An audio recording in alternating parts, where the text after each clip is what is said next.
everyone, and welcome to the 6th episode of Friday Nightmares and our finale in our 4-part series for Creature Features. I am one half of your hosting team, Heather Powell, coming to you today from Hamilton, Ontario, Canada. And with me is... Scott Crawford, coming to you from Swartz Creek, Michigan. And yeah, I must say, this has been an interesting ride with these Creature Feature episodes, and I can't believe we're finally on the last leg of it. You know, I never in a million years thought I would be talking this much about Creature Features.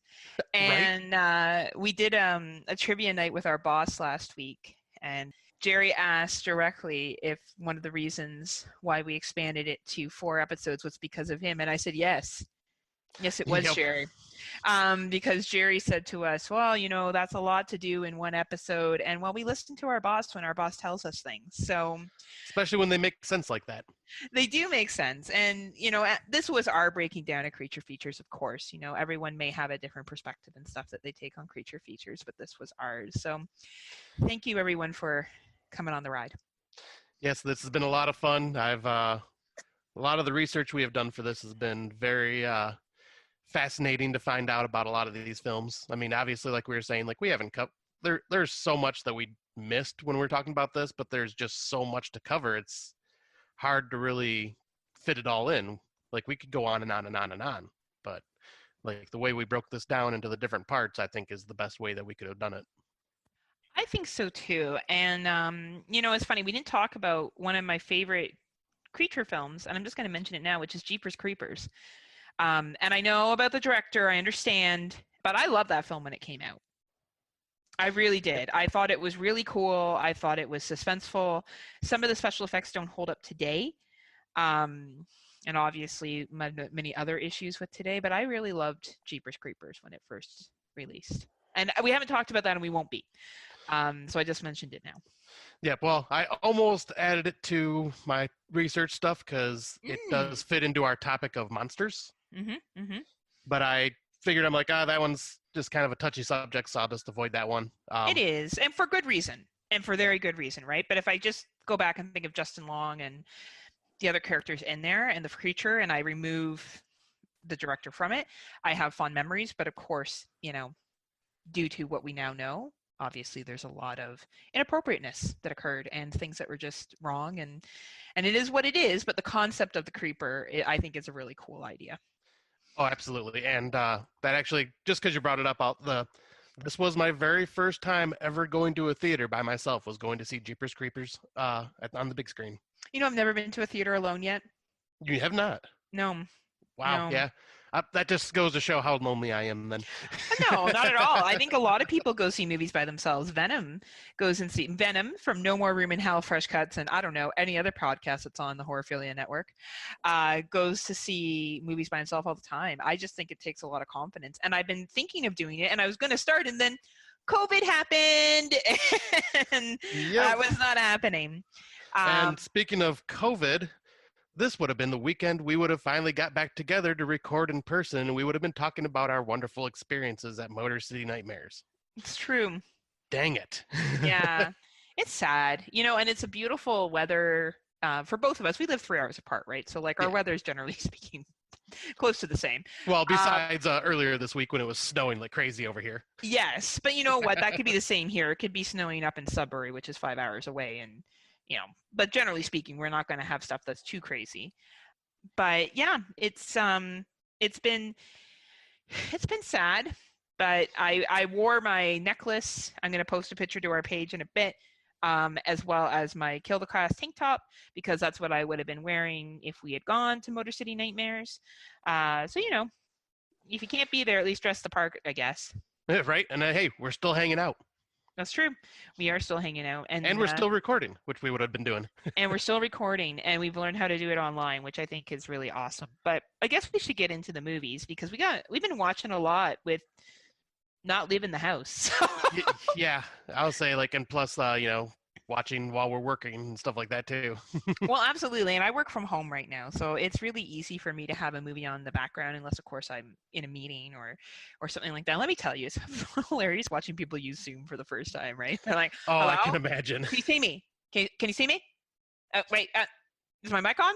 Or like they don't have a headset like you or I have, and they're just using the computer mic, and like someone's in the kitchen making food, and a truck goes by, and dogs are barking. Like my dog barks too, and I thought he was going to bark 2 seconds ago, and I was just glaring at him like, don't you dare. But at least with us, we have these mics that are, like they don't usually pick up outside noise in our recordings. And it's important that when you have these meetings moving forward, if people are going to work from home, I highly recommend getting some headsets. Yeah, and these headsets are not that expensive. Ours, because we both have the exact same one, the Sennheiser, and that was like $25-$30 for me. Absolutely. It was like nothing, right? So Yeah. it's worth it. So we'll see what happens as people start to move to the working at home environment more. So I'm going to just start off, if you don't mind. Oh, absolutely. So both of us watched We Summon the Darkness, not together, because Scott and I usually have our Sunday movie nights where we will watch movies, new 2020 releases, because that's our goal, is to watch as many as possible. I enjoyed this. I know they covered it on Fresh Cuts and people weren't fans, but I thought it was fun. Yeah, same here. I really loved the hell out of this. Like, the themes in this movie just are like my jam.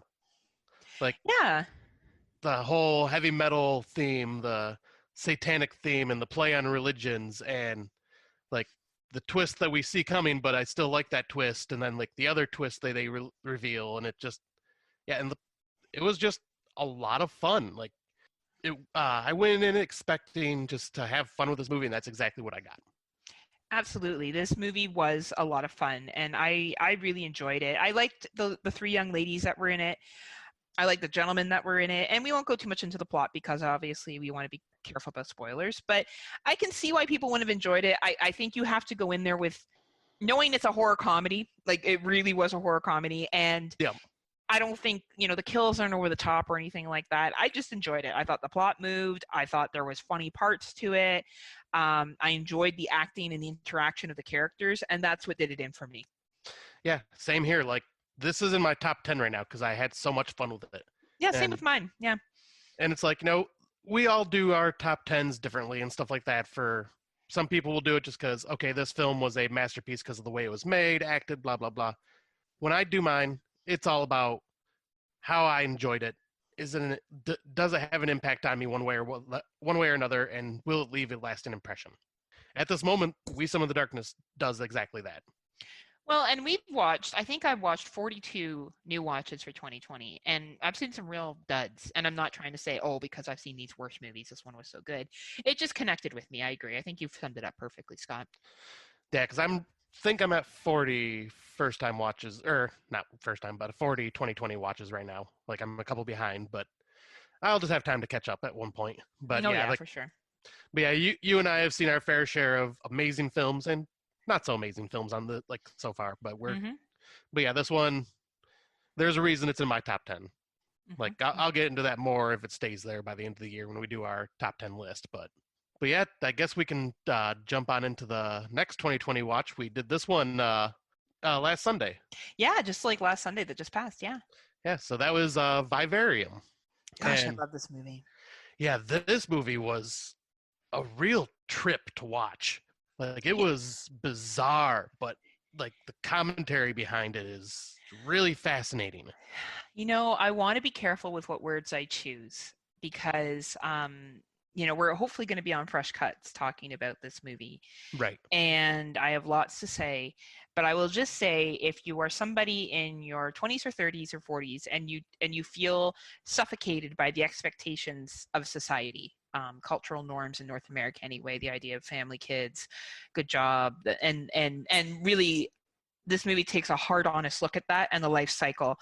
And I think people may watch this and they may walk away from it going, what the hell was that? What a waste. I didn't enjoy it. And that's absolutely fine. I walked away from that going, yeah, I took a different route in life and I'm happy for that. But there's some hard realities that we face. I think a lot of people in life do things that they're expected to do, not necessarily what they want to do. And I'll get into more on Fresh Cuts, but it really, for me, reflected choices that I have made, the opposite choices, and how much happier I am with my life because of that. Same here.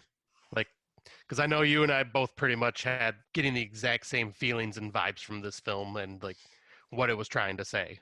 But we've also had the same experience, not to give too much away here. Both Scott and I have been married and divorced, and and our divorces were not happy situations. Some people, they split up because it's mutual, and in both in our cases, the divorce wasn't necessarily mutual, at least at first anyway. I know yours was a little bit more peaceful than mine was, but I think that when you go from being in a couple in society to being a single, it's a different, there's different expectations and stuff, and I think this movie does a good job of reflecting that. Oh, absolutely. But yeah, this is a high recommend for me. I can see why people may not consider this horror film, but it probably just has to connect with you to be considered that. Absolutely, and everyone's different, but I do think it's high quality, and I enjoy Jesse Eisenberg in this. And I have mixed feelings on Jesse Eisenberg. Like I can either take him or leave him. I did enjoy him in Zombieland 2, which we'll get into later. I don't know, maybe we will or not. I don't know if I put it on there, but I watched Zombieland 2, and he was great. Like, for a sequel 10 years later, it was fine. But yeah, it's solid. So the next one is a Korean film, and it's 0.0 MH said. Or Z. Is it Z for you guys? It's 0.0 megahertz is what that's supposed to be. Is it megahertz? Okay. I was like, look at that. I'm like, M it said, H said, right? I'm just spelling it out for everyone. I did that so you can all look it up later. That's why. But yeah, this was, I'm trying to watch more international films, and this was on Shudder, and it was a new release on Shudder. So I'm so nerdy. Every time a new movie comes out on Shudder, I go and I check the dates, and then I check for the US release date to make sure it's a 2020 release date, and it was. It's fine. It's another like, we're ghost hunters. And is it? We're going to go to a haunted house. And so I feel like a big push right now in the last couple of years has been, I have a paranormal TV show, and I'm going to go to a haunted house. And it's really haunted. And I guess I've given probably more away, but it's you figured it out in the first 2 minutes of the movie, like that they're paranormal hunters and they're going to a haunted house. So it's not like I'm saying anything past the first 5 minutes. And it's subtitled. And well acted from what I could tell, excellent special effects. Individuals from South Asian countries, Korea included, tend to do very well with their special effects. They tend to do very well with their scares. Like, they're decent ghost stories. They're not like The Turning and the other lackluster ghost stories we've seen this year. Right. But yeah, so you know what? It's a decent watch. If you like South Korean films, you'll probably like this. I read some of the views that said it wasn't the best South Korean film out there. I have not watched enough to have a valid opinion on what is the best and what is the worst. But I would definitely say if you enjoy ghost stuff, check it out. Nice, because this is one that I plan on possibly watching tonight. So I think you'll enjoy it. I think it'll be good enough for you. Yeah, the concept really sounded interesting to me. So, and I know a lot of the Korean horror films really are very good and impactful the way they are done. So I'm very curious to see how this one is. Absolutely. And well, I guess we can jump into the next one that we watched last Sunday, and another fun watch, and that would be Porno. Yeah, it was great. So Pornhub's free right now for the month. Oh, right. Well, if we're going there, I got a lot more movies to talk about. Can you imagine? Anyway, as you were saying, Scott, before I interrupt you with my super funny joke that I'm sure everyone's laughing about right now. But yeah, this is a movie about a bunch of people that work in a theater that find an old reel-to-reel that they decide to watch like one night together after they're done and cleaning up and all that, and it summons a succubus, and well, all hell breaks loose, and it's a horror comedy, and I think it was produced by Fangoria. And, was it? Oh, cool. Yep. Yeah, because the way to watch it is through Fangoria's website, I believe, and you got to pay like $12.99 to rent it. So yeah, this is gory as hell, over the top, very funny. Expect lots of nudity. Yeah. But yeah, the characters were all very entertaining. They all were really well done characters. Just had some interesting ties with what would you call it, like the Catholicism and Satanism, I thought too. Yeah, it's an interesting film. There's a couple of scenes in there that I even found hard to watch being a female that were on some men. Yeah. That even made me be like, which is always, that's a sign of a good movie, man. When you are feeling squirmish or maybe you need to look away from the screen, or you get mad at a character, or you feel bad for a character. That is what a good film is, if it can pull emotion from you. I enjoyed it. Yet again, it's a horror comedy. Some people will like it, some people will not. I was pleasantly surprised, and I think for the VOD releases that we've seen so far, it was definitely up there. It is in my top 10 right now. I enjoyed it, and I would watch it a second time. Yep. I will definitely rewatch this one at some point, and yeah, because it's in my top 10 as well right now, and I have a feeling it's not gonna be very successful besides the people in the hardcore horror community, just because of the title.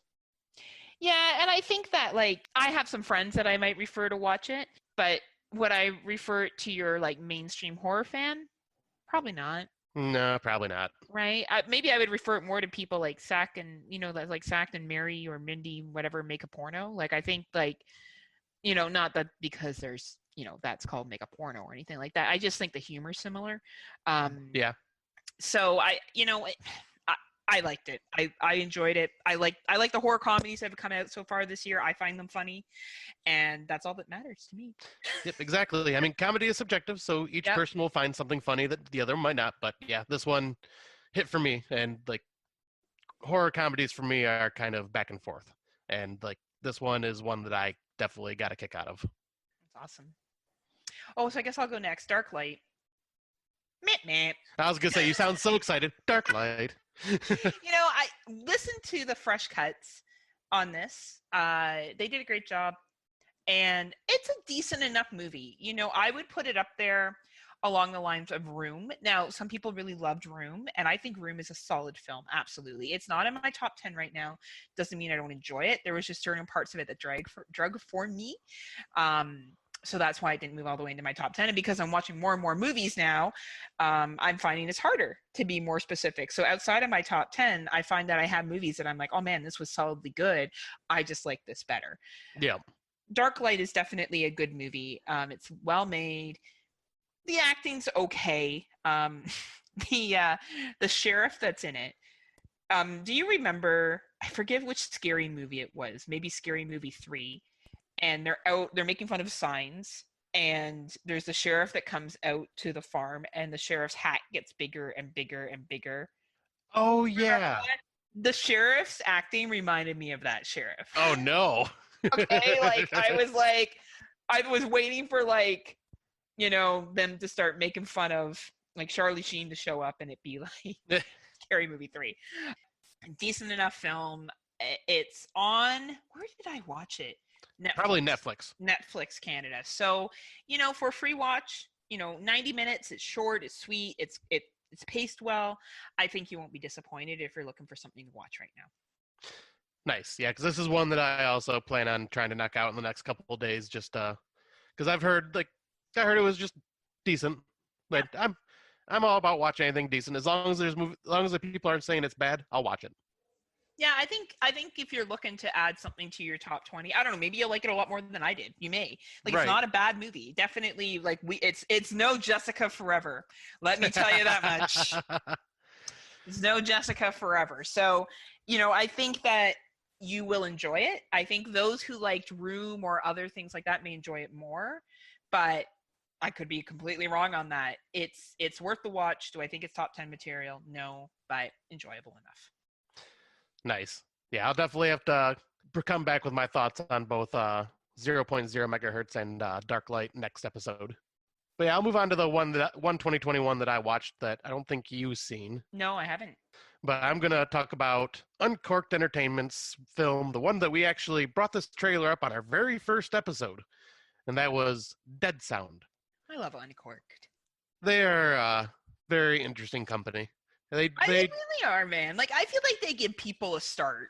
Like, I feel like they do that. And maybe that's not how they view themselves, but that's how I view them. Well, I mean, they give people, the independent directors, a way to distribute their films, which is awesome.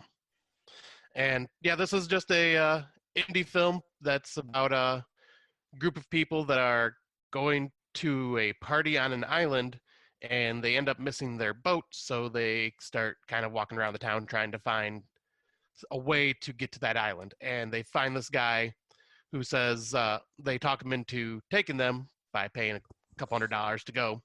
Well, when they get on the boat, they start realizing that Yeah, these guys are not who they seem to be. They have sinister plans. They do.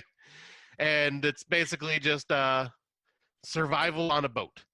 Pretty good. I would say it was actually a pretty good watch. It's not going to be in my top 10, but it might be my number 20. Like, it's, You know what we should do sometime is watch just uncorked films and rate them so they can make it to a top 10. oh my God, that'd be great. Right, like, because there's some uncorked stuff that really, like, I watched Derailed, and I thought it was pretty decent. Like, yet again, set your expectations. Yep. But yeah, we do that so these poor uncorked films have a fighting chance at making it to somebody's top 10 list. Well, I mean, hopefully with us talking about these films too, like we do on our show, that'll get people to pay for them and watch them. Yeah, yeah. And at least get them some money for their films, because yeah, they put out a lot of content, and yeah, it's all at least decent enough to watch. Like, there's not too many terrible films that they've released. No, and like as I said, I think they give people, like, compared to something like the Wakefield Project, which was just dreadful, and Jessica Forever. I have still yet to find somebody that has watched Jessica Forever and that can explain it to me. Yeah, I've seen worse. And I think that if that's where someone needs to get their acting start, or someone needs to get their special effects start, or someone needs to get their costume design start, or their writing start, good for them. You're not always going to be coming out of the gate hitting home runs. Sometimes you need to bunt a couple of balls before you really get there. Exactly. And yeah, I would say this one is worth a watch. I enjoyed it. Like, the acting was all pretty decent, and like, it had some very tense scenes. So I thought it was pretty good, and I would recommend anybody check it out. Awesome. So now we're going to go back in time. Yeah. So the last showing came out in 2014, and you can find it on our good old Shudder, and it has Robert Englund in it, which is why I watched it. Like, why else would I not? Yeah.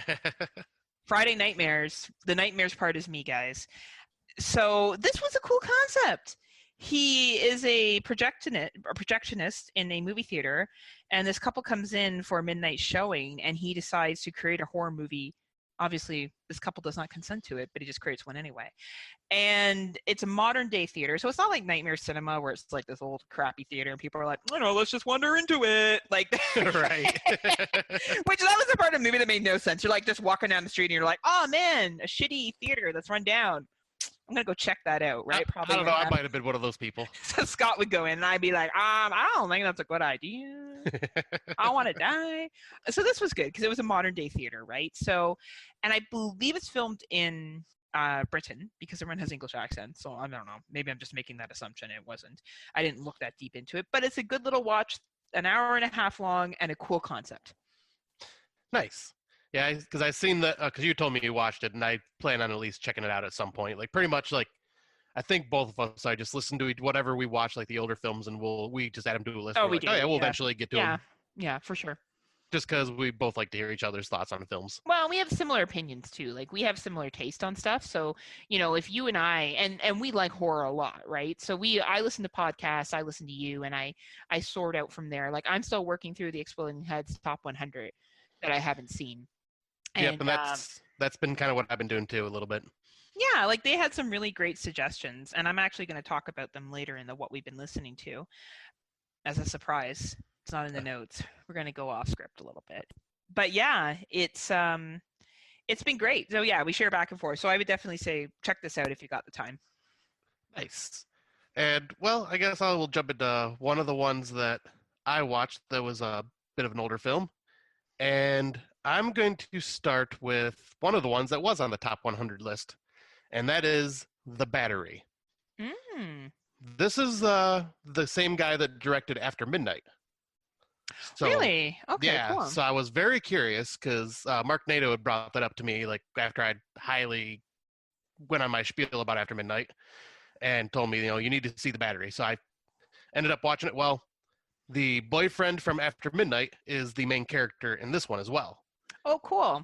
And it is two guys that are trying to just constantly be on the move during, like, a zombie apocalypse that has happened, I don't know how many years ago. So they're just to survive, they're constantly not staying in one spot. They're just moving, and Makes just like, sense. and it's pretty much a movie about them and like the stresses of being alone and stuff like that. And man, this movie was fan freaking tastic. Yeah. Oh, Oh, I nice. loved it. Like, because the character, once again, this director just knows how to get character development out of people, and like Awesome. builds just like this great relationship between these two characters. And like, man, I was like enthralled the whole entire time I watched it. This is like a 10 out of 10 film for me. Awesome. Awesome. Awesome. Well, it sounds like it's worth checking out if you're that high on it. Yeah, I loved it, and I found it free on Amazon Prime. Oh, cool. Now maybe free on Canadian Amazon Prime. Let's hope so. Maybe not free on Canadian Amazon Prime. Who knows? But I can definitely look it up. Thank you. That's a good suggestion. I watched Ruin Me. Have you seen Ruin Me, right? Yep, I seen that when it first came out. And the premise is it's one of those slasher themed weekends. We actually do one of those up here near me. There's a place called oh man, I can't remember the name, what it's called. Anyway, that's irrelevant. Bottom line is they do a zombie run every year, but it's not like just a night. Like it's 2 nights. It's a weekend. Oh, And nice. you go and you sleep, and like these zombies chase you. It sounds like a lot of work, and I'd be exhausted and cranky. So definitely something I probably wouldn't do myself. But so we have something like that here, and this is what the concept of Ruin Me is about. And they also kind of throw in some information about addictions, which I did not see coming. And I think that they kind of took the wading pool approach to that. They could have gone a little bit deeper with it, but I did find it fun. I found the main characters likable. There was one dude in particular that I really found quite funny. Turns out to be a drug dealer, which I really thought was funny. Oh, yep. Okay, I remember that character. Yeah. Yeah, definitely worth the watch. It was good, and it's a Shudder original. So if you go on Shudder, you can find it under Shudder Original or Exclusive or whatever. And yeah, enjoyed it. Yeah, because I remember having a pretty fun time with it. And then when you were watching it, you brought up to me that it was filmed in Michigan, which I made sense once you did that. I was like, oh my God, yes, it is. Because back then I never really cared about where something was filmed. It really wasn't something I looked into. But then, yeah, looking into it and seeing that it was filmed in Muskegon, Michigan, I'm going, holy crap, yeah, the setting and everything, that makes perfect sense. And yeah, the setting and the backdrop for this was very beautiful, because I think it was in the fall, if I remember correctly. Yes, it was fall. Yeah, so it had like the Michigan falls, which are almost always like really beautiful, especially like in the wooded areas like that. And I just thought that was really neat. The one perk we have to having 4 seasons, nice falls. Yeah, exactly. It's like nice for just going on road trips just to see the colors. Absolutely, right? Did you want to go next, or should I go with my next one? I'll jump onto one of mine. Let's go with The Innkeepers, another one that was on the top 100 for Exploding Heads. Because yeah, I'd never seen it. I've always like skimmed past it and wanted to check it out and just never got around to it. So finally, since I seen it was on the list, decided to watch it. And yeah, it's pretty much about these 2 people that work at this hotel that they believe is haunted, but they've never really experienced anything. But I think the place is going out of business, so they're trying to like say, oh, maybe if we find something, we can, that'll inspire people to want to come here more often and stuff. And at first I was like, I don't see how this is a horror film. I remember messaging you that, like, I'm like, there's not much going on here that's considered horror. And like, as it progressed, it finally, started to get there. Yeah. But I really enjoyed this, even if it didn't become a horror film, it was still a really good watch because of the characters, because of just like their interactions between each other, especially the main girl. I don't know her name, but she did such an amazing job just being like this super just like little excited person's like wanting to like find ghosts and all that. And like, she was just super cute the way she was like constantly just trying to find ways to like make this thing.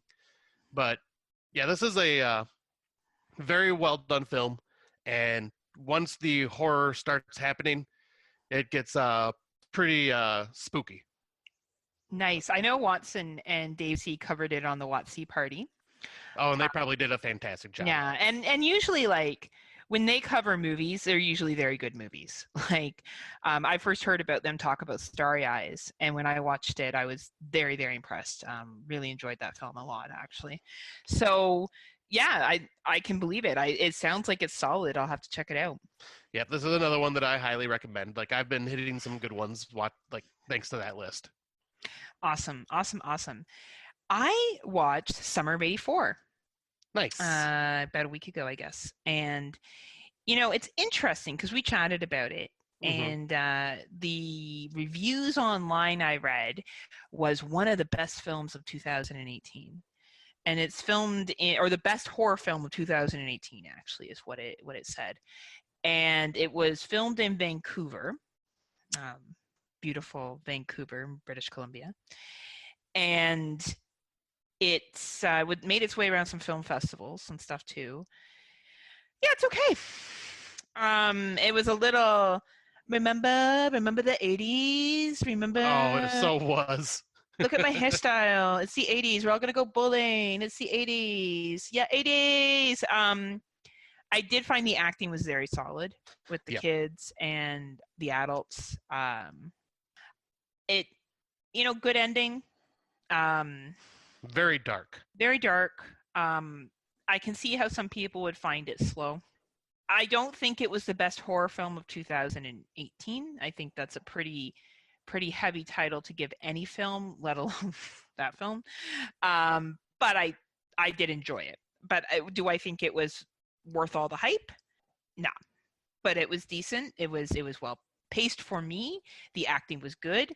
And I felt for the characters, and it pulled emotion from me. So Yeah, because I've watched this in 2018 because I'd heard so many people hype it up, and I was one of those where I was like, okay, I'll give this a watch, and I'm thinking I may have let the hype get to me, and like it just didn't. It wasn't what I was expecting because I did find it slow. Like I think I was telling you, like, I feel like there could have been like 15, 20 minutes cut from the film, but I didn't know what the hell I would have cut if it was me personally to like make it flow because everything seemed like it was part of the story. Um, but yeah, I will say the acting and everything else, the kids were fantastic in this movie. Like they did though they feel, looked older than their age. yeah. Like they even make a joke about one of them looking much older than Oh his yeah, age. And that's fine. You know what? Like sometimes you can't get teenagers to play those roles the way you want them to, right? You got to get kids that are a couple years older. right. Um, but I think whenever you label something the best horror movie, you're setting yourself up for criticism. You know, Yeah. it's really, and I feel like that also, Stranger Things, I'm not sure if 2018 was the first season. No, I think it's 2016. But I feel like Stranger Things has really brought back this '80s mentality, and Summer of '84 kind of just jumped on the bandwagon, and that's fine. Like, don't get me wrong, the '80s are great in some sense, but um, also not Yeah. in others, right? So whatever, Yep. it worked. It was entertaining. Props to Yep. them. And that ending for me is what like really got me, and like it made me feel emotional because at that point you've been with those characters the whole time. So when the ending Hmm. happens, you're just like, holy crap, okay. Yeah, And like, but yeah, I did enjoy it. It just is like kind of like you. I'm just like, eh, it was good. But yeah, it was entertaining, right? Yeah. and I'll talk about one that I actually watched yesterday, and that would be The Taking of Deborah Logan. Mm. Whew. This movie was amazing. I loved it. But my God, that first 20 minutes Yeah, you were was saying it was hard for you to get through. it made me so uncomfortable. Because it pretty much is a story about a woman that has Alzheimer's, and the first 20 minutes is like showing her just the Alzheimer's degrading her more and more and more, and you're just watching this poor woman suffering, and it is just so rough to watch that because it just makes me extremely uncomfortable with things like that. Well, and it's a And real disease, right? It's a real fear. yeah, and then of course there takes a supernatural aspect to it, which after the 20 minutes just ramps it up into this horror film, and oh my God, it is creepy as hell. Like Oh yeah. this this one got under my skin a lot. Like, this is like a high recommend for me because, like, I'm starting to realize there are more of these possession ghost stories that I am really digging than I thought I would. Because I was never a big fan of that genre for the most part. And man, this one especially just, wow, I was in awe and it was creepy as hell. The performances all around were amazing. And yeah, I don't even know what else to say without spoiling stuff. So I'm just going to say, watch this movie if you have not seen it. I know I'm late to see this one compared to a lot of people, but yeah, Taking a Deborah Logan was a 10 out of 10 for me. Like, hey, if you haven't seen it yet, there's somebody else out there that hasn't seen it yet, so they're probably going to appreciate the recommendation. That's true. And I'm trying to think where I ended up seeing. Oh, this one was also on Shudder. Oh, nice, good. Yeah, Shudder's really great. Man, is Shudder good.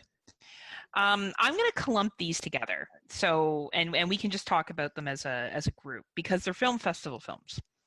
So I decided that I was going to get some highbrow and that I was going to watch some film festival films on Shudder. So some of them I watched was Among the Living, which is a French film, Therapy, which is also a French film, Blind Sun, which is a French film.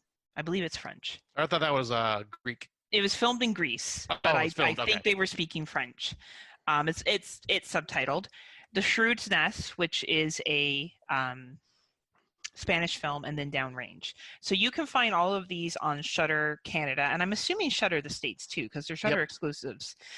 And so just quick synopsis, and you can like kind of jump in, Scott, with anything you want to add for the ones you've seen. Among the Living, wow. You know, French films are not afraid to go places, and this film went places. It kind of felt like It, but super dark. Oh, I only say It because it had kids as the lead protagonists, and but a much darker film. And I really enjoyed it. I thought it was suspenseful. I thought the acting was good, and the ending was, you know, kind of leaves you with a little bit of a chill. Have you seen this one? I actually did watch it. I unfortunately don't remember much from it because I ended up getting distracted with things around the house, and like it just kind of finished off. So I need to go back because I got, I think, to about the halfway point, and then I ended up getting distracted by things. So I'll have to go back and finish it. But you probably didn't dig it as much as I did then. Oh no, I did, but no, there's something just came up. Like I think it was my roommate asked me to help him with something, or it was something along those lines where I was just like, oh, I got to stop this, and I didn't. So I just need to go back to that halfway point and watch, because that first half I really enjoyed a lot. Yeah, I really felt the acting was good and the story was solid. And then Therapy is a found footage film mixed with, I guess, I don't know, regular filming. I don't know what you would call that switch over. I'm not that skilled in film talking to know what that switch would be. I'm not sure what that would be. I'm not sure what that would be called. Like faux documentary, maybe? I don't know. Okay, see, look, you know this shit. I have no idea. So I enjoyed it. I thought it was a really cool concept, found footage mixed with you know, current day and trying to solve the mystery. The ending confused me a lot, but it wasn't a bad ending. I just kind of was like, that's interesting. Definitely worth the watch. Subtitled only. Oh, We Go On. I forgot about We Go On. So We Go On as well, which, man, I really loved this. This is a ghost story, in my opinion, done right. Like, yep, I will agree loved there. It. Yeah, because this is one that I also watched per your recommendation, and yep, I thought this one was a really well done film.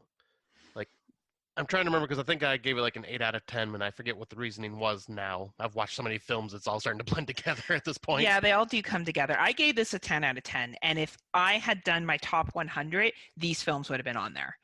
Nice. Now, I really enjoyed We Go On. It starts off one way of trying to explore what happens when we die, and it's interesting because I used to be very afraid of stuff like that. I used to be very afraid of death, and I had a near-death experience to the point where I did almost die. And I remember being in the hospital, and ever since that point of not dying and being here today, I stopped having that fear, and I stopped having that curiosity. But it was definitely something that I wouldn't say overtook me to the point that it overtook this character, but definitely was something that I was interested in, and how the film changes halfway through, and the acting. Oh my God! Like there were some good acting in this. Like when I get to a point where I am so involved that there's certain characters that I'm like, are you really like that? Like Right. that to me is like, and I'm thinking of secondary characters, to be honest with you. Yeah. A Spanish woman in particular, that was just wow, you know.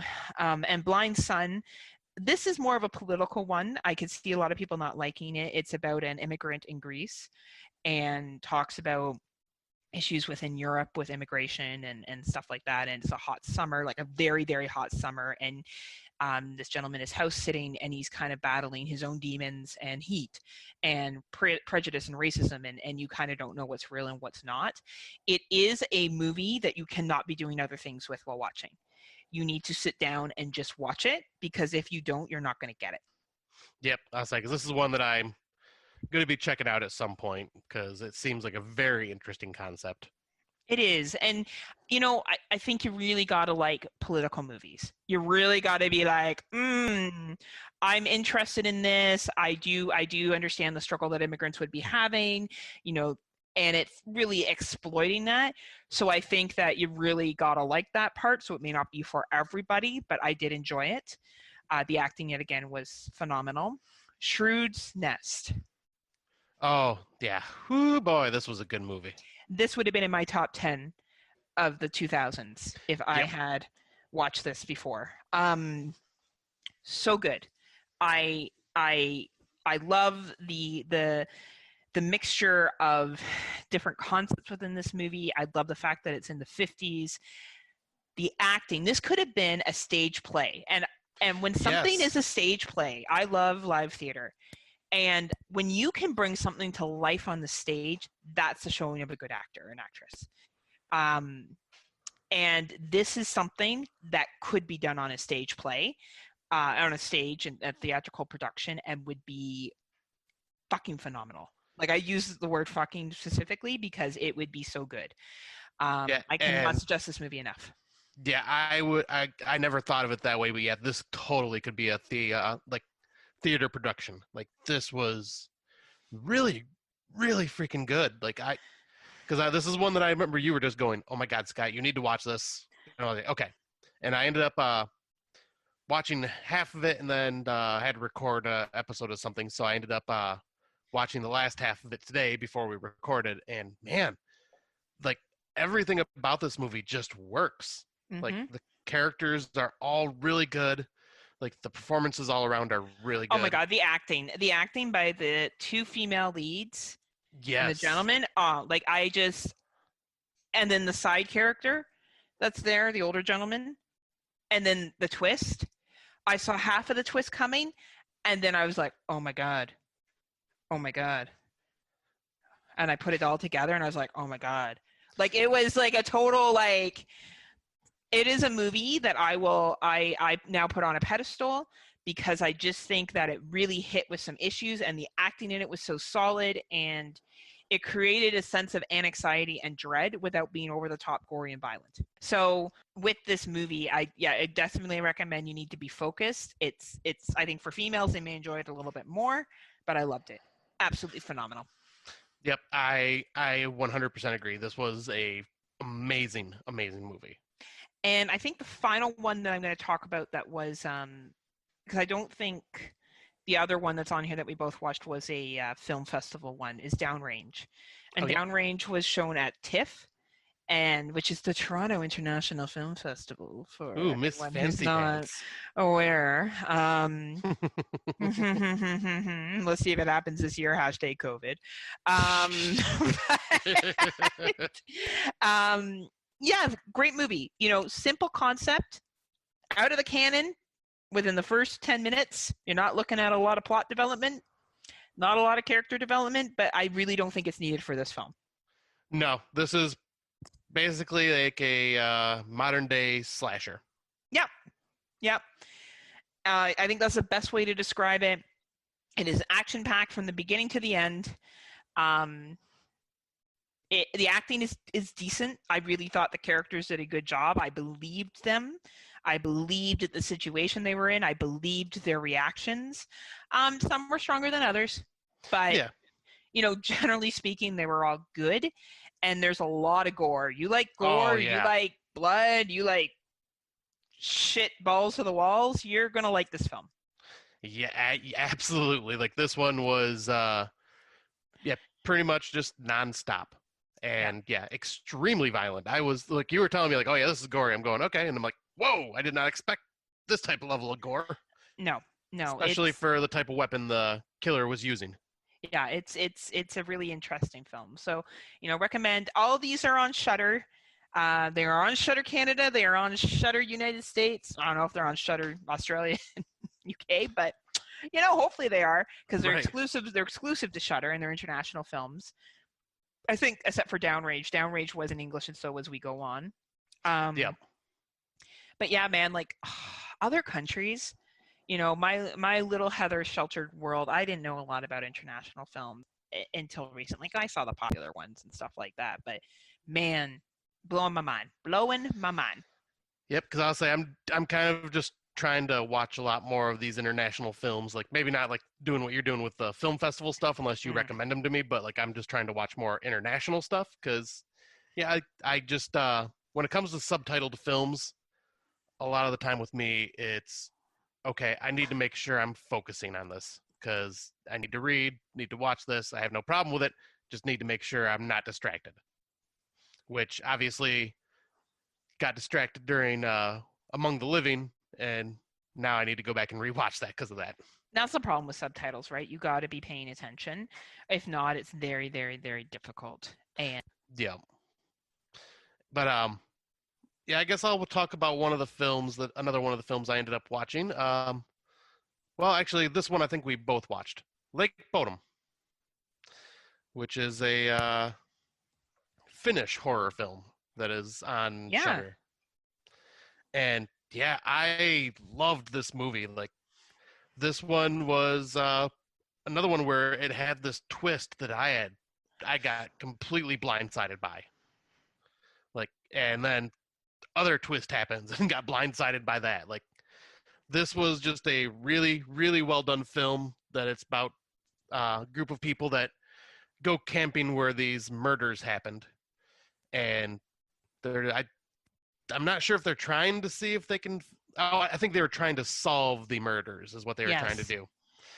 And then when everything happens, it just gets really messed up and has some very, very tense scenes with. I will say I love the setting of this one, like in the woods and like the way it was filmed, Mhm.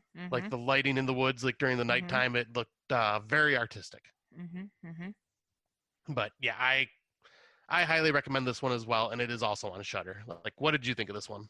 Oh, I loved it. I thought it was really well done. I didn't see, I saw some of the plot coming together how it did, but it left you questioning. But yeah, it was very, very, very good. I would watch it again. Well acted, well filmed, everything you said, basically. Nice. Um, yeah, and I guess I will jump onto another one that I watched, and this one is a film right up my alley, and that is Housewife. And this one, I only watched it because I seen the poster art on Shudder, and I'm just like, okay, this looks freaking cool, and it looks very Lovecraftian because you see like these tentacles and everything behind this woman, and it looks very like trippy. And I'm like, okay, and you know me, I love Lovecraft stuff, so I was like, all Yeah, right. just kidding. Yes, you do. And wow, this was a very, very good, weird but good film. Um, but it's basically about this woman that escapes when she's a little kid from this cult, and like something tragic happened to her when she was a little girl when she escaped, and then when she's trying to live her life, she's scarred from it all, and next thing you know, like this cult happens to be in her hometown where she's at, and they end up finding her and things, and they try to reconnect with her, and well, let's just say things go into a very weird trippy area and some messed up things happen. But when that ending hit for me, I was just sitting there going, yes, this is awesome. Like, this is very, if you are a fan of Lovecraft, this is a film you need to see. Like, it's not based off any of his stories, but it has the structure of a Lovecraft like style story with otherworldly beings and things like that.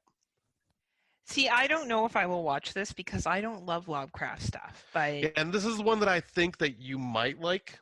okay, Like, okay. because I was trying, because I know, like, I'm getting like to understand your taste of like what you're liking in the Lovecraft stuff. Like, I know you're not a big fan of stuff, but I know there's like certain aspects of this I think you'll find very fascinating. Okay. You know what? I trust your opinion. I'll probably check it out. All we got is time. Yes, we do.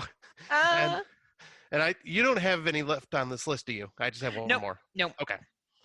So yeah, the last one I will talk about was one that I just skipped when it was out because it didn't sound like something I'd be interested in, and that is Unfriended. And wow, I was really impressed with this movie. This was really cool. I really wish I would have watched this on my laptop or my computer because that would have just pulled me into the movie even more, I think, just because of the way everything is on the screen and all that and the glitches. But yeah, this was, a lot of people have probably seen this one. I skipped it because I was just like, oh, new age ghost story, blah, blah, blah, blah, blah.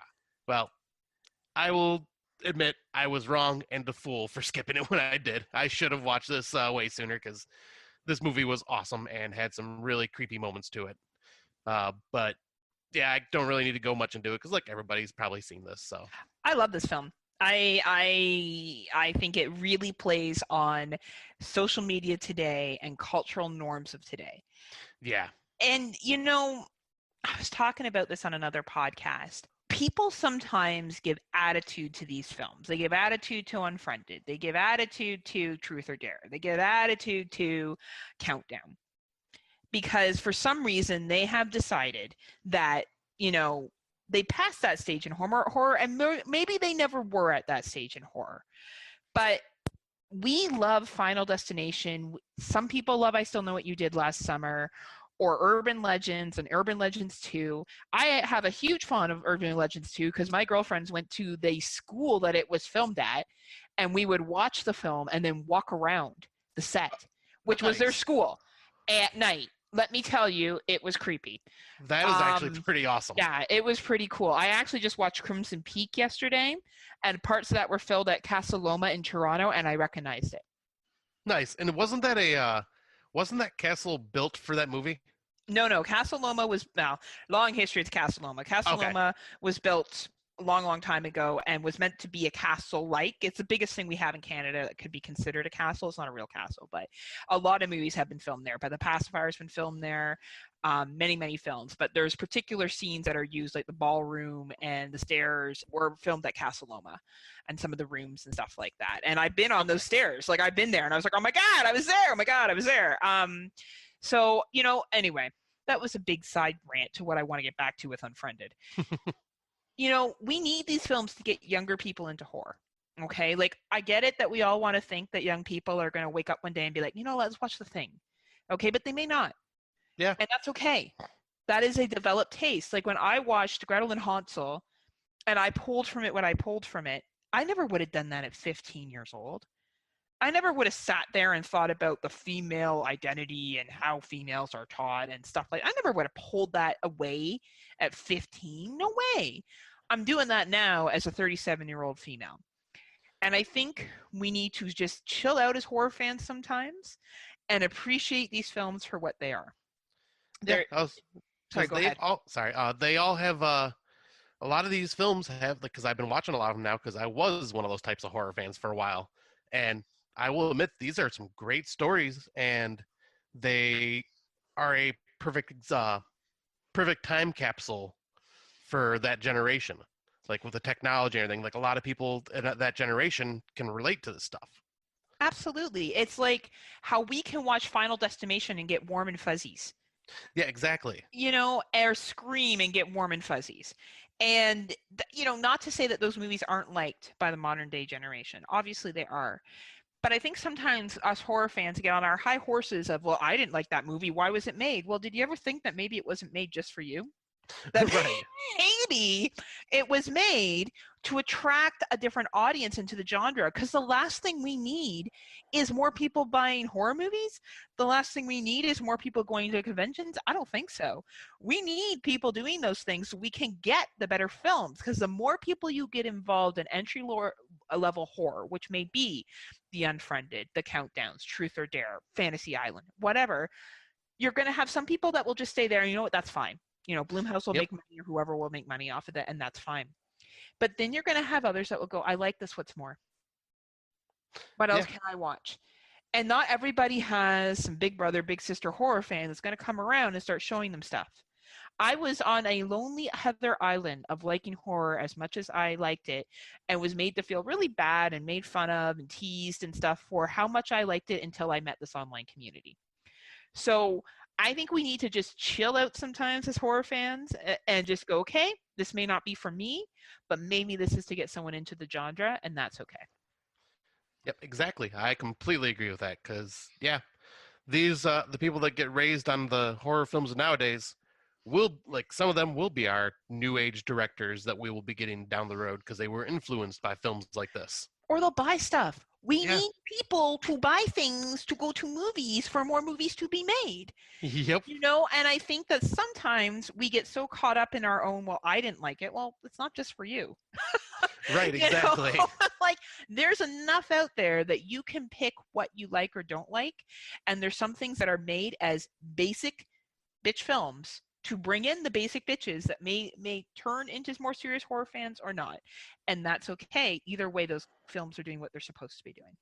Exactly. And yeah, I'm glad that we have decided to do this challenge because it is forcing me to watch these films that I just kind of overlooked, and I regret overlooking them now because man, I am really having a blast with a lot of these films that I've been finding. And they're fun. Yeah. Like, you don't have to take it overly seriously. Like, did I enjoy Shrewd's Nets? Absolutely, I did. Was it a heavy film? Yes. So was Yeah. Very. Blind Sun.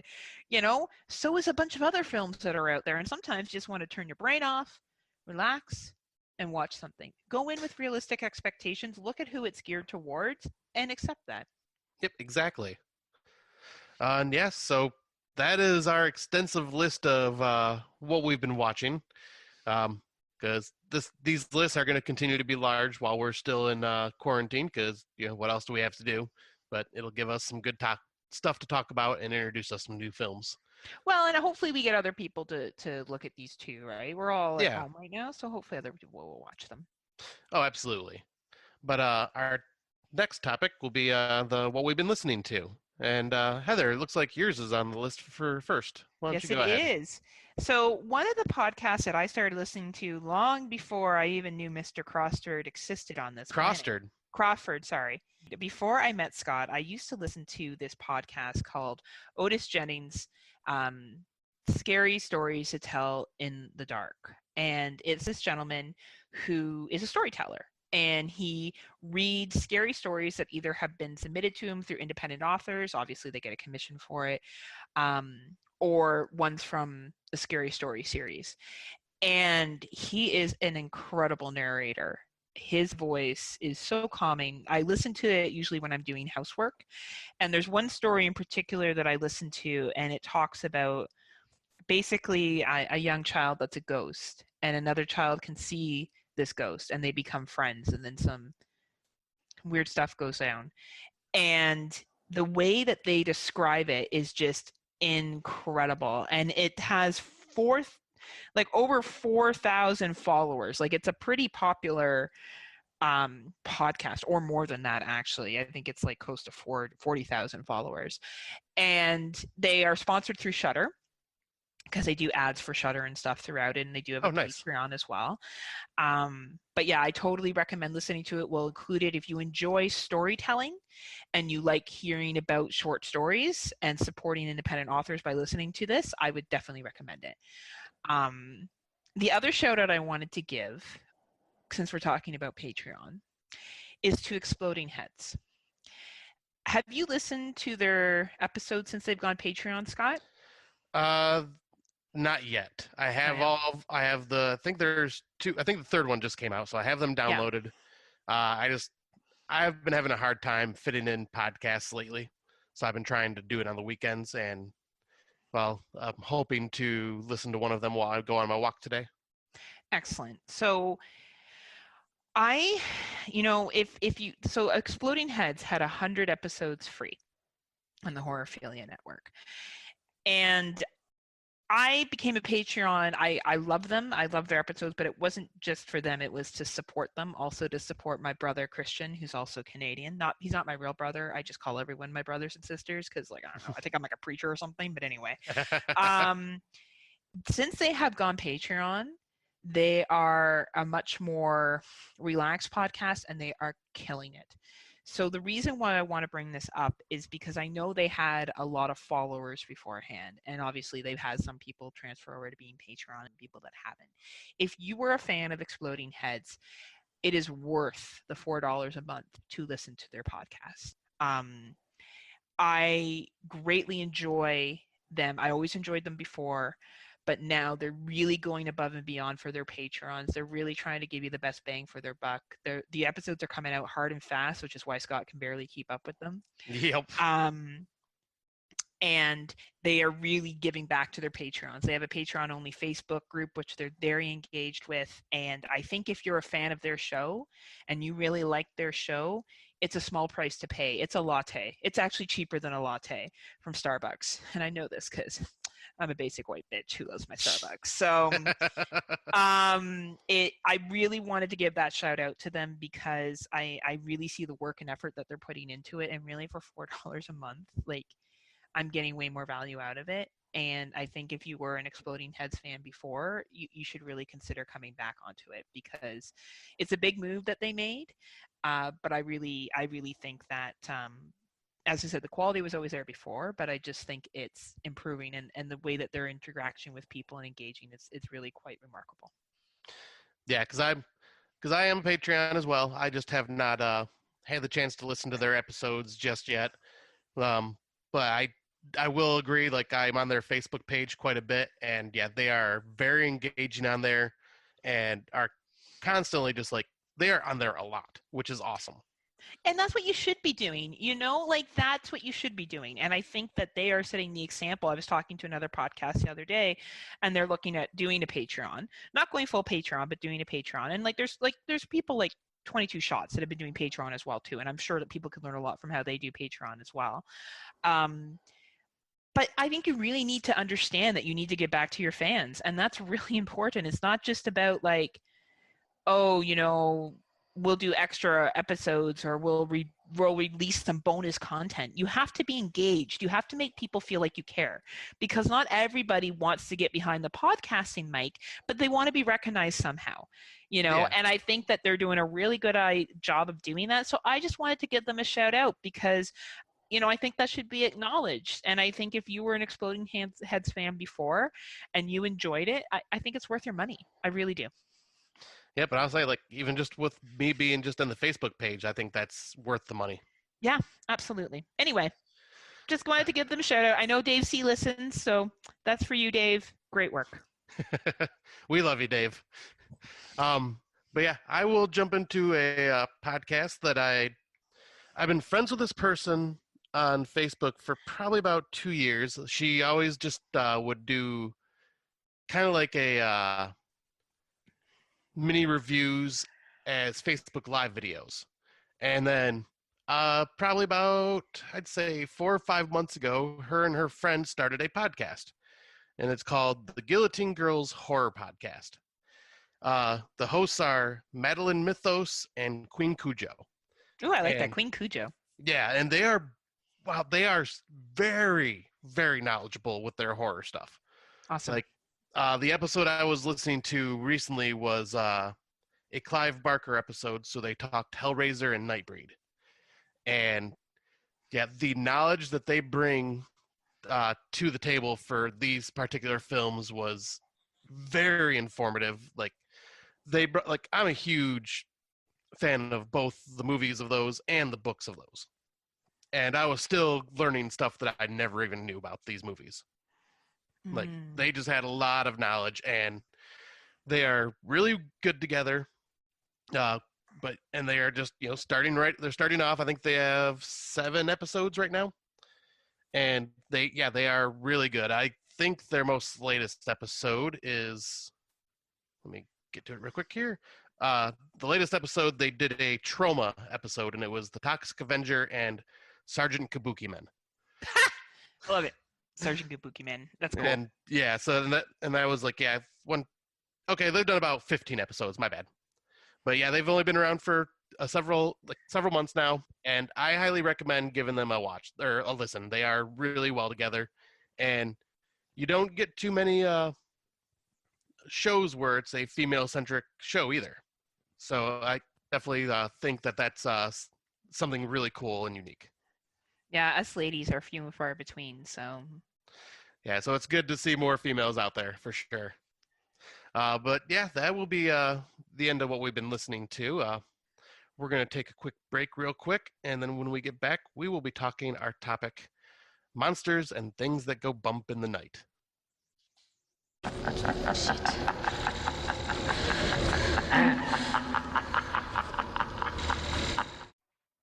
So, our topic today is the final bit for our creature feature episode, where we are going to be talking monsters and unnatural creatures. So pretty much like things we have not covered yet in this topic. And what the part that I'm going to be going over is kind of the evolution of the monster, pretty much like 30s on up. And I will start with a article that I had found from Games Radar. Was titled, "What Makes Cinema's Greatest Monsters So Scary? The Truth Is That They Remind Us of Ourselves." And this was written by Kevin Harley. There has always been a primitive fascination with monsters among humankind, ever since our brains developed far enough to imagine them. Early on, we had imagined and created mythological monstrous beasts that were a hideous mixture of creatures we are familiar with, but the most monstrous of all are those that are most like us.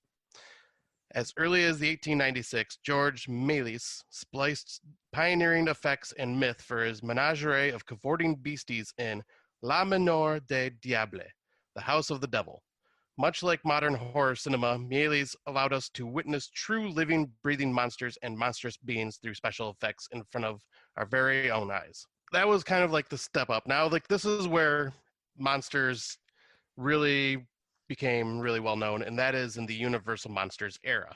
These monsters were created and were made so you felt empathy for them, hence Dracula, pity for them, Frankenstein, and ones that were also tragic tales like the Wolfman and Creature from the Black Lagoon. And for the most part, these were all in a gothic setting.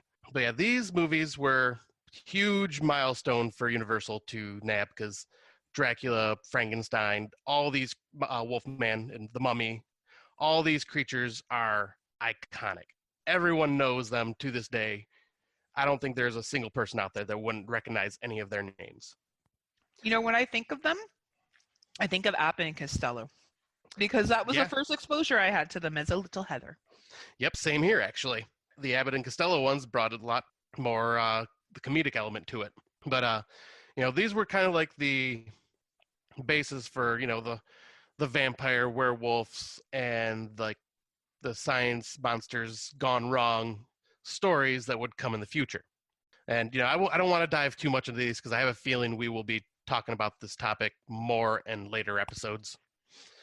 So I'm just going to kind of jump up to another era, which I called the Kaiju era.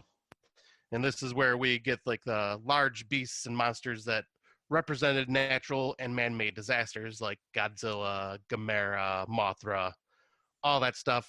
Once again, we pretty much covered this era with our eco-horror film, or I think it was the Mutated Beasts episode. But then we had the zombie era, which is where George Romero brought in his films of Night of the Living Dead. And that's where we, the Dead trilogy, the Dawn of the Dead, Day of the Dead, all that. And these ones is where they took these horrifying monsters but added a societal commentary to them, and kind of showed how humans were also the monsters in this. in a I've way also that, looked at racism too and classism, yes. particularly the first one, Night of the Living Dead, because a black male was in the lead Yes, he was. and was in charge. And they talk about that in a documentary. I always say this wrong. Is it horror noir? Horror noir. Noir. Um, like that was huge Oh, at it that was. time. It's, to be quite honest with you, it's still huge now, and it should not be. Like Right. Jordan Peele should not, like, his movies are amazing, and like we all know how much I love him. But it's like it's taken that for us to be like, oh yeah, wait, whoa, no, not typecasting, right? Like, so I think this, though, at Night of the Living Dead was the first real, and it wasn't done purposely. He was just the best fit for the part, Right, exactly. and I think that is interesting that that's how we have interpreted it now, or some of us do, Hmm. but not the intention. Yeah, oh, absolutely. And yeah, like it left a huge impact on the the horror genre. And kind of like the same thing with Dawn of the Dead. That one spoke about consumerism and like our obsession with going to the malls and doing this over and over again just because we like to do it, and it gave us like a sense of comfort. And so like yeah, this is kind of when the monsters, like there was more, I can't remember but like there was more of a theme to it than just like ooh, big scary monster. But then we move into the 80s, which this is where the monsters of this time, such as Chucky, Freddy, Pinhead, all them, like that was like the next step of icons. Like the Universal monsters were the icons of the era, and then now we got these 80s icons that I think almost everybody would know the names of these characters as well. And even if you're not a horror fan, you know who these characters are, one way or another. You've seen them. Um, but the audiences got to know these monsters, which made them icons. But they wanted they wanted to see these monsters kill. Like this is where you were rooting for the bad guy in these films because they gave them such personality that they made them more entertaining to watch, I guess. Mm-hmm. And I also noticed a little theme that I was going to bring up, but like these ones were like Chucky and Freddy, and even Pumpkinhead Yep. had a theme of revenge. Yep. Where Pumpkinhead was a different style of revenge. Chucky and or Child's Play and Nightmare on Elm Street were about these killers getting revenge on the people after they got wronged doing something vile themselves, Mm-hmm. and it was just Mm-hmm. like a wrongdoing once again. And I mean, even same with Jason Voorhees, along the lines of revenge, going after these counselors who killed his mother, and then just continuing to haunt the grounds. But yeah, like Jason Voorhees was the not the type that was doing this because he was a bad person that got taken out and had to come back. No, it's just he was getting revenge for his mother's death. And there was also a gluttony of what I like to call the mischievous monsters movies. And this would be movies such as Gremlins, Critters, and Ghoulies. Of course, These, Gremlins. Always of got to course, find a way to bring in Gremlins. well, of Swear to course God. I do. Fucking Gremlins. Anyway. You love it and you know it. Mm-hmm. But these movies, they were malicious and mischievous, but they all were like not really mean. They were doing this more just for their own fun and causing chaos. And it was like this weird trend in the 80s that I noticed that it was little monsters. Like not these big hulking behemoths. Nope, these were just small little things, but they swarmed you or just caused like mischief. Mm-hmm. Um, Like My Pet Monster. yeah, exactly.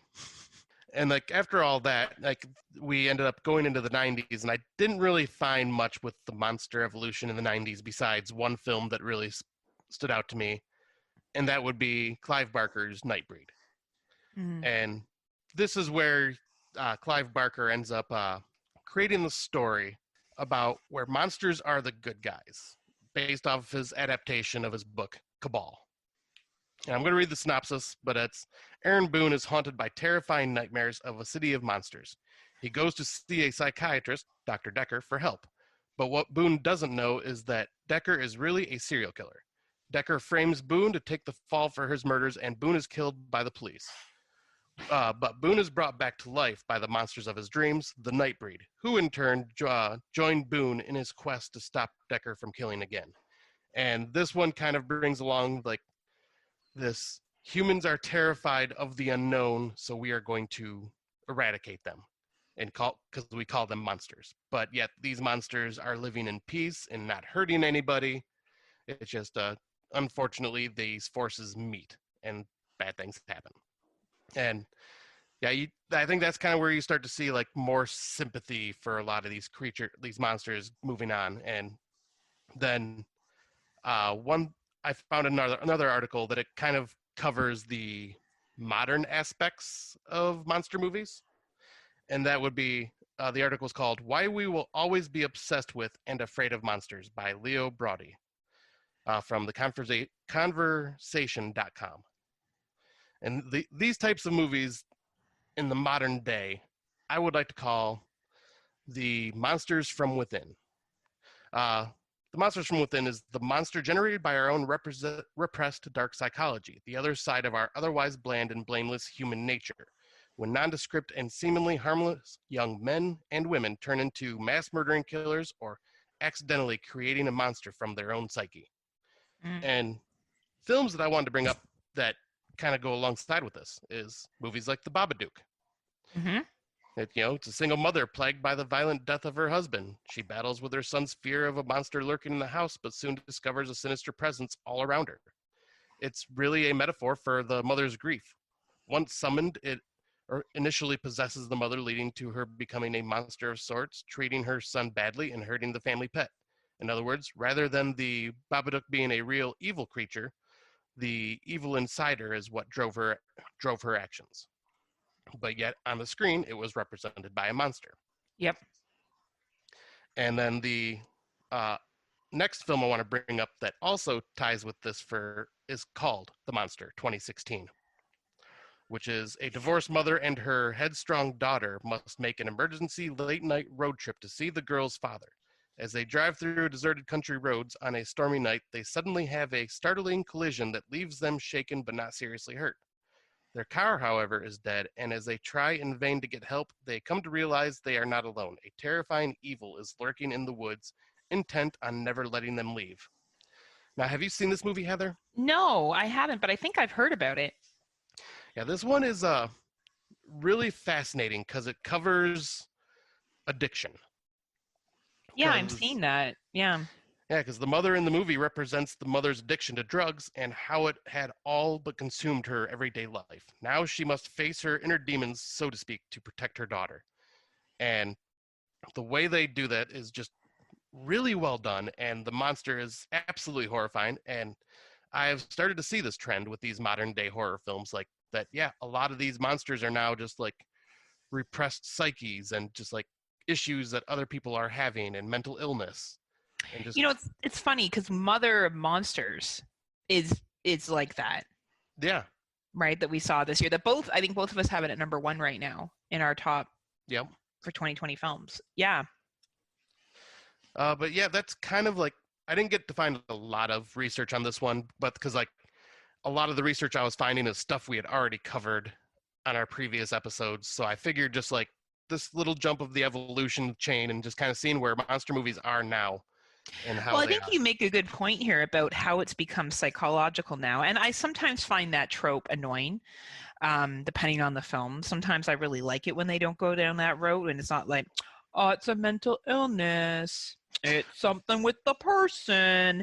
I do like it, but I do feel at times it can be overdone. I think I have not seen The Babadook and I have not seen Monster. I've only seen Mother of Monsters and a couple other ones where I think it was done well, where I think that was a good way to portray it. But sometimes like there's other movies and I don't want to say one of them because it will spoil for whoever has seen it. But there's been another 2020 movie that came out this year that I think tried to do the same thing, but was very unclear with its ending. And it wasn't done well. Like it was a cop-out. And well, at the end of this, you can tell me if you think I'll tell you the name of the movie, but it was another Okay. 2020 theatrical release that came out, and I feel like it did something similar, and it did a really shitty job of it. Oh, gotcha. And I think that it's like people talk about the dream thing.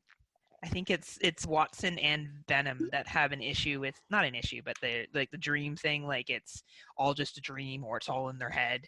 I think Yeah. it's Watson for all in your head, and Venom and him both agree on the dream thing, the dream fake out or whatever. And I do agree with them. And I feel like that is the danger with doing the psychological monsters things. Like it starts off as a really cool concept, but then if it gets overused, it's boring.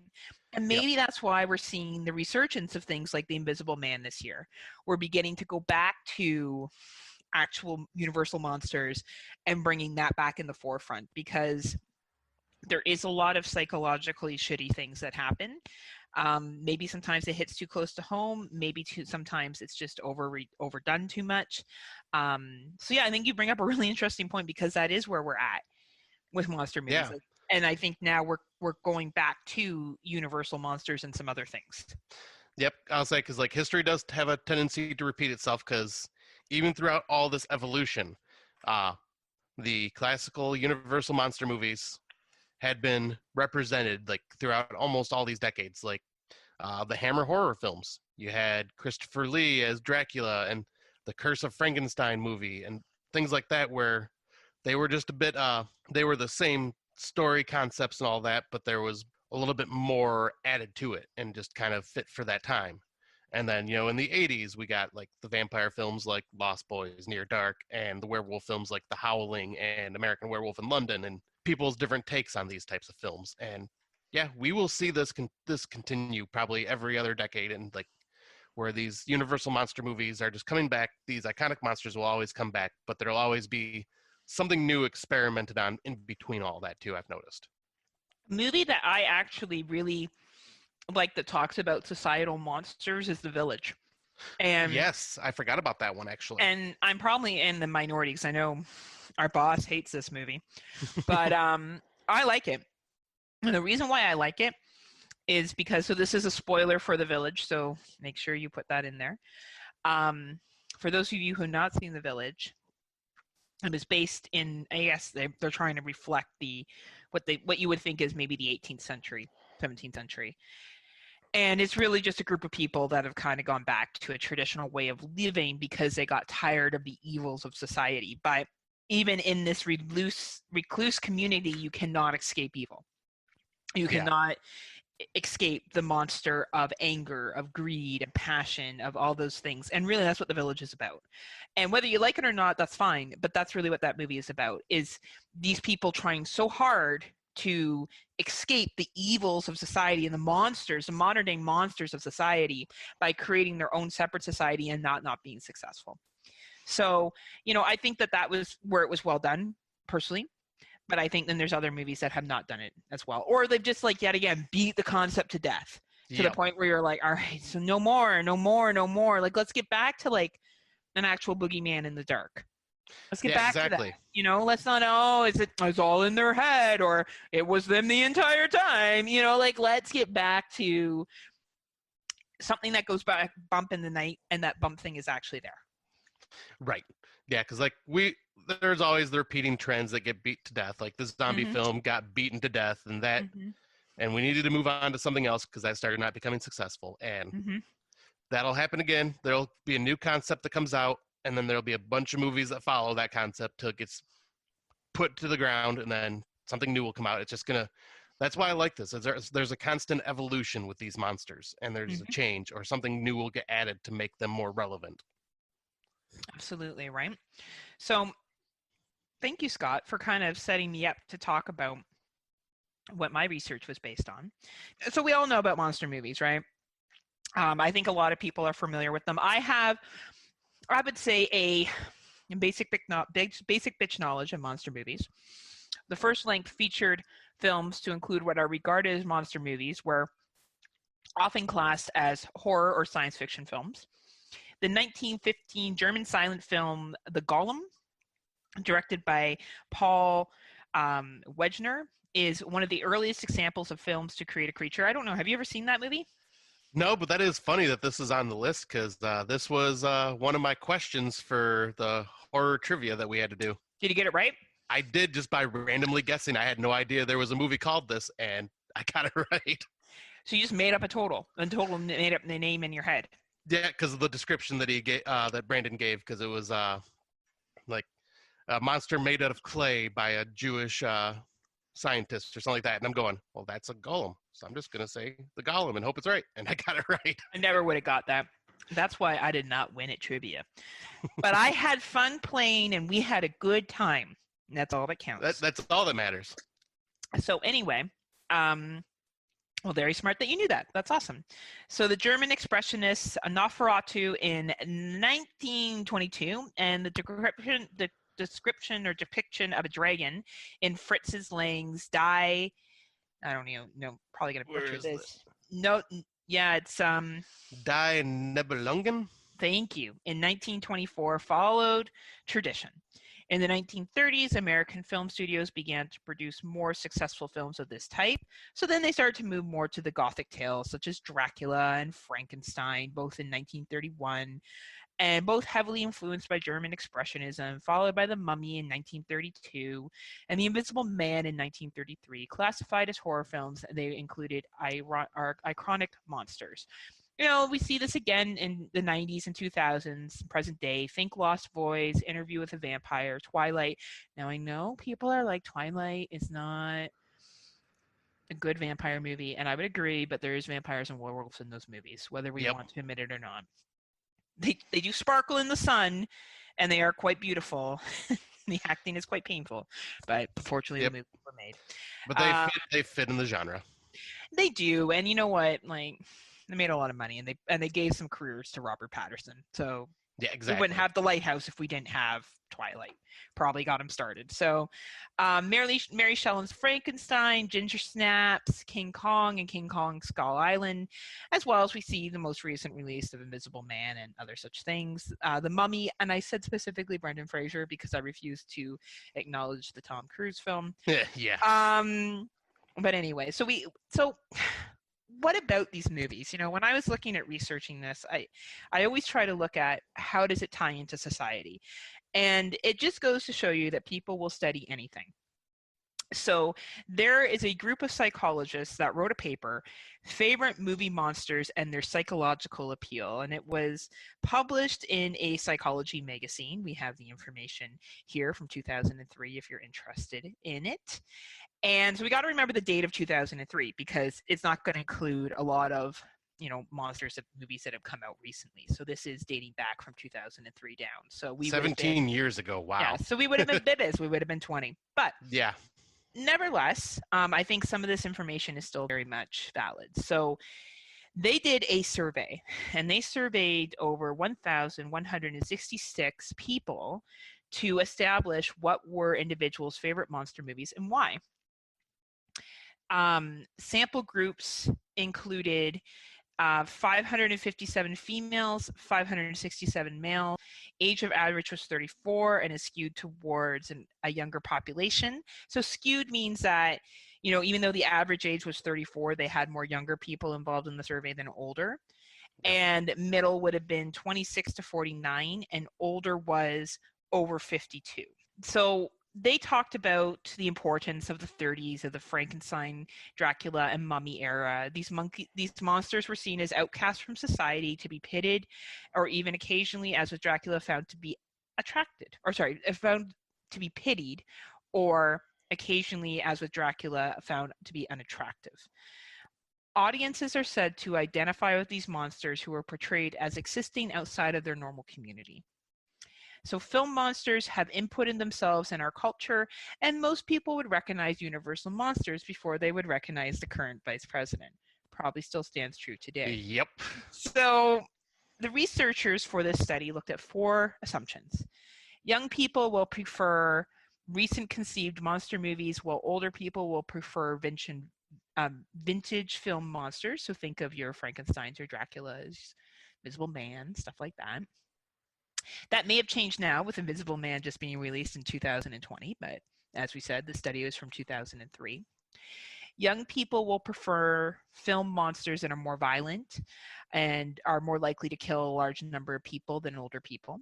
Young people, rather than old people, will be more likely to prefer film monsters that are attractive because of their killing indication. So the idea is that the more they kill, young people are like, yay, you killed more people. Yep. And Kind of females, ties into the whole Freddy and Chucky thing I was talking about earlier. absolutely. Sorry. Females will prefer less violent monster movies than males. So as you were saying, Scott, absolutely. I think this ties into the fact that we would assume that females are softer and that they may not want to see as violent monsters. Right. Right. So result with few exceptions, males and females generally were attracted to the same type of movies. There were just a couple of differences. So men tend to enjoy the killing capacity of the monster and tend to like monsters that were classified as slashers. Females tend to like more psychological killers and will sometimes prefer monsters that have a sensitive side and show compassion. So if we look into socialization, this is not a shock at all. No.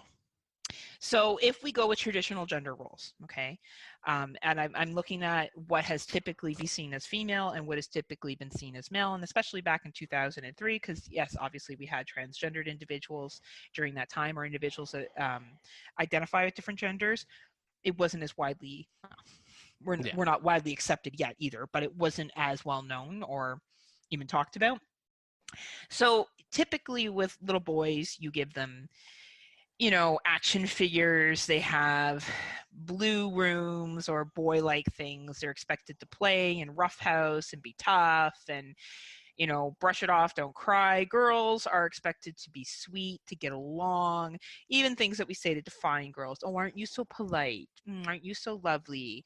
And boys will say things like, aren't you so tough? Wow, you're so strong, right? So true. You know, it's different genderization. I took my undergrad in university was sociology, and I took a lot of sociology courses of gender and the family and stuff like that. And of course, this is dated. We're going back to 2002 to 2006 here, but you know, we do socialize gender. Gender is, you know, there's such thing as sex, which is assigned at birth, and gender is learned. So this isn't surprising that if we socialize females to be more sensitive, to be more and keen to emotions, they're going to be more likely to enjoy psychological killers and the complexity of it, and also be looking for that show of compassion. Anything you want to add or any thoughts on that? No, I think that sums that up perfectly. Like, because I can relate being when I was a little boy, like the types of movies I liked were like movies such as Monster Squad and like obviously Jason and Freddy Krueger, and like I always cheered for the killers and wanted to see more. Yep. And that's, you know, I like that too. And I can tell you, as being a young lady, I was into wrestling. I like G.I. Joes. I like Teenage Mutant Ninja Turtles. And of course, I love horror. I would probably argue that my interests are definitely more gender male specific than they are female, but I'm very feminine. I like to have my nails done. I like to have nice clothes. I enjoy having nice purses. I wear heels anytime I can. I like to wear dresses. My coworkers tease me because usually from about April to November, I wear nothing but dresses or skirts to work every day, like it's the 1950s. But yet here I am, like talking smack about NBA or talking about wrestling, or, you know, I tend to like action films. I don't enjoy romantic comedies. I don't like watching reality TV shows. Like there's certain things, like I don't watch Say Yes to the Dress or any of that stuff. It's just not my jam.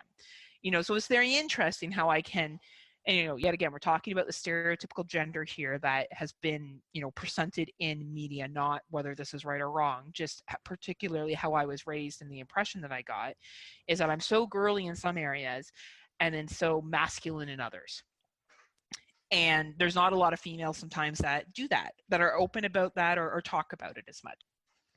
Yeah, well, I was saying probably would be kind of looked down upon by other women, or maybe not looked down upon, but like kind of just. No, it is. You know, Carly and I talked about this. So Carly is a host of His and Her podcast, Netflix and Chill, and M versus M movie reviews, I think it is. Yep, and then Cinema Celluloid dissections. Celluloid dissections, yes. Yeah. So she listened to any of her shows. Her and I talked about this, and definitely with other females, it's considered weird.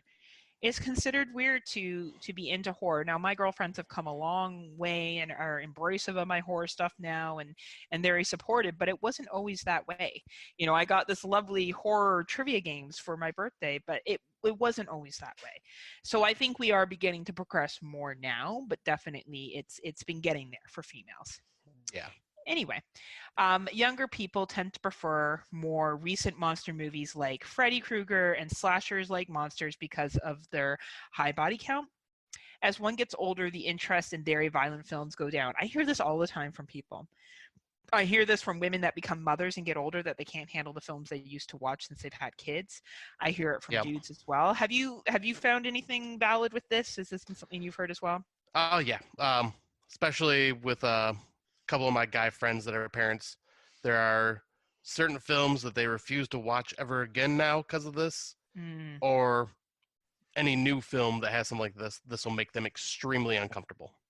It's interesting, right? Like, it's just how things change for you and your intensity. And one of the reasons why young people are the ones that like roller coasters so much is because roller coasters mess up the matter and the liquid between your brain, right? So you're going all through this, like, it's screwing up your sense of gravity. Yeah. So when you get off the roller coaster, when you're young, the recovery time is quick. Like, you'll get off that roller coaster and maybe you won't even be 2 steps away from the roller coaster and you're like, woohoo, let's go on again. I remember we have a big theme park out here called Canada's Wonderland, and we have a ride called Top Gun. And it simulates like the jets in Top Gun, right? So you go upside down, you go really fast, and you spin in the air, and it's intense. And I remember when I was young going on that roller coaster like 6 times in a row, like again and again and again and again, like 17-year-old Heather, right? So about, I don't know now, 8 years ago, I went to Canada's Wonderland. I was 30 actually, so 7 years ago.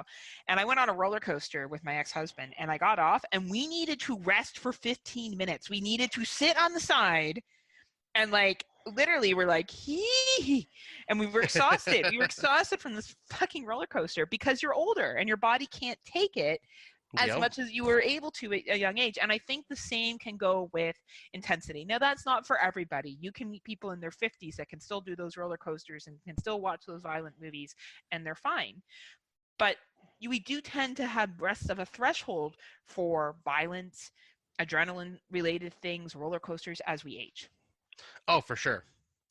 And our tastes in these types of horror films and things like that change as we get older. Like, we start relating with certain things, kind of like films we were talking about in our What We Watch segment. Like, I don't think I would have ever been affected by The Taking of Deborah Logan if I watched that 15 years ago, 20 years ago, like I am now.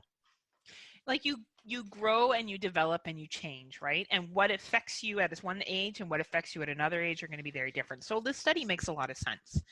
And of course, older people tend to be attracted to monster movies like Frankenstein. So, and overall, people stated that their favorite monster movies were so their favorite monsters. So if for a monster to be considered the best, it had to have the following characteristics. It had to be superhuman. It had to be, or have superhuman strength, I should say. It had to be very intelligent. It had to be pure evil. It had to be not morally constrained.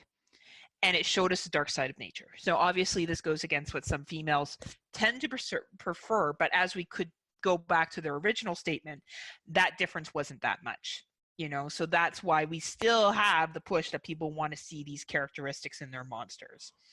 The least important characteristics, so these were the characteristics that nobody cared about. So there's a whole bunch in between. There was about 35 characteristics, but I honestly only focused on the top 5 and the bottom 5. Because no one cares about the middle, right? Like, we'd be here all day reading off the characteristics, and I don't think right. Do. The top 5 are the top 5. So the ones that nobody cared was can have sex whenever he or she wants. Killing, disturbing teenage males. Killing, disturbing teenage females. So what does that tell you about one of our favorite slashers? Friday the 13th, I'm guessing, is what you're relating to. Yes. Jason is who I'm referring to. Yes, he did kill a fair amount of people. I believe he has the highest body count. So we look at what people like. He does have superhuman strength. Yeah. He's fairly intelligent for a slasher. Yeah. You know, he is able to pull off a lot of murders. He is purely evil. There's no hesitation, no compassion. He doesn't have any moral constraints. And he does show us the dark side of human nature. Yep. Right? But yet, we didn't care as much about him killing teenage males and teenage females. Those are just body counts. Okay, I was confusing myself, but yeah, okay, I see where this is going. Yep. Right? Like, they're just there. That's not what attracts us to him. What attracts us to him, according to the study, is, and this sample group, is these characteristics that we just listed. Yeah. It's interesting, right? That nails it on the head pretty good, too. Right. And then finally, the last thing that didn't matter is experienced it first as a child and likes the way the monster uses humans for reproduction. I think that's species. Like, it's not, like, I can't think of, or aliens. Breeders is another one. There's like a lot of like the low budget ones, humanoids from the deep and stuff like that. Yeah, so that to people wasn't of interest. But those characters that are popular, and we'll get into some of them, were popular for these other reasons. So favorite monsters by age. So what they did is they broke down the age of everyone in the study and stated what most of their favorite monsters were. So people that were around the age of 18, scream killers. So I guess the mask, Ghostface, they identified as anyone wearing that mask as one of their favorite killers. And that movie came out in 1996, the original, and has since had a revised television series, and I believe they're looking at making a remake. So, you know, it's obviously a very, very popular killer. And at that time, we would have been, in 2003, I would have been 20, and I think you would have been 21 or 22. Yep. Yeah, so that would have been like right around that time, that era, like 5 years before that would have been when Scream came out, or well, sorry, 7 years before that. So it would make sense that that's what this most recent generation at that time would have been responding to. The second one was It. Now, obviously, this is 2003, so the remake wasn't done yet, so it's referring to the 1990 version. Which that's actually really surprising because of, you know, Pennywise, like that was 1990. But think about when the study was done, 2003. Yeah, so we would have been kids. Yep. Exactly. How old would a 19-year-old been? Probably for prime age for watching that. Yeah, that makes a lot of sense. And that would have been when they found that scary, right? This goes back to what you know, did experience as a child. So even though they didn't rank that as high when they said that's what they cared about, it was still obviously something that came up. Like if you were exposed to that miniseries, which really is like kind of cheesy cheese now when you watch it. Oh, so is. But it's a really good point. Candyman, age 20. Yet again, that movie came out in what, 93, 92? I think 92. Yeah, I think it was 92. Yet again, ties back to what you would have seen. 21, Chucky. Yep, late 80s. Michael Myers, 22. Now, this is dating back to the 1978 film, not the Rob Zombie remake. The Exorcist Girl. They didn't even know the name of it. They didn't even know Linda Blair. They just called her the Exorcist Girl. So 23. You were 23 years old. That was a movie or a monster that they identified. Age 24, Freddy Krueger. Again, we're looking at the time frames here, right? Yeah. When would you have been exposed to these films? 25, Jason Voorhees. And then we have a little bit of a gap, okay? So there could have been not a lot of people that were 26, 27 years old in this study. So it jumps right to Hannibal. So Hannibal from Silence of the Lambs came out in 1990. More psychological, 28. So if 1990 is when Hannibal came out, and they're 28, they would have probably been in their late teens seeing that movie. Yep. So, of course, they're more advanced. They're going to be more interested in that. If we look at when kids were younger and they were scared of, you know, Scream is something because they've seen it recent, but for the 19-year-olds, well, I saw it when I was a kid and that scared me. I saw Candyman as a kid and that scared me. I saw Chucky as a kid and that scared me. Those are basic slasher stuff. Now, Candyman, you could argue, is a little more psychological. But we jump to Hannibal, that's all psychological. Oh, yeah. Right? So how interesting how that age reflects what they go back to.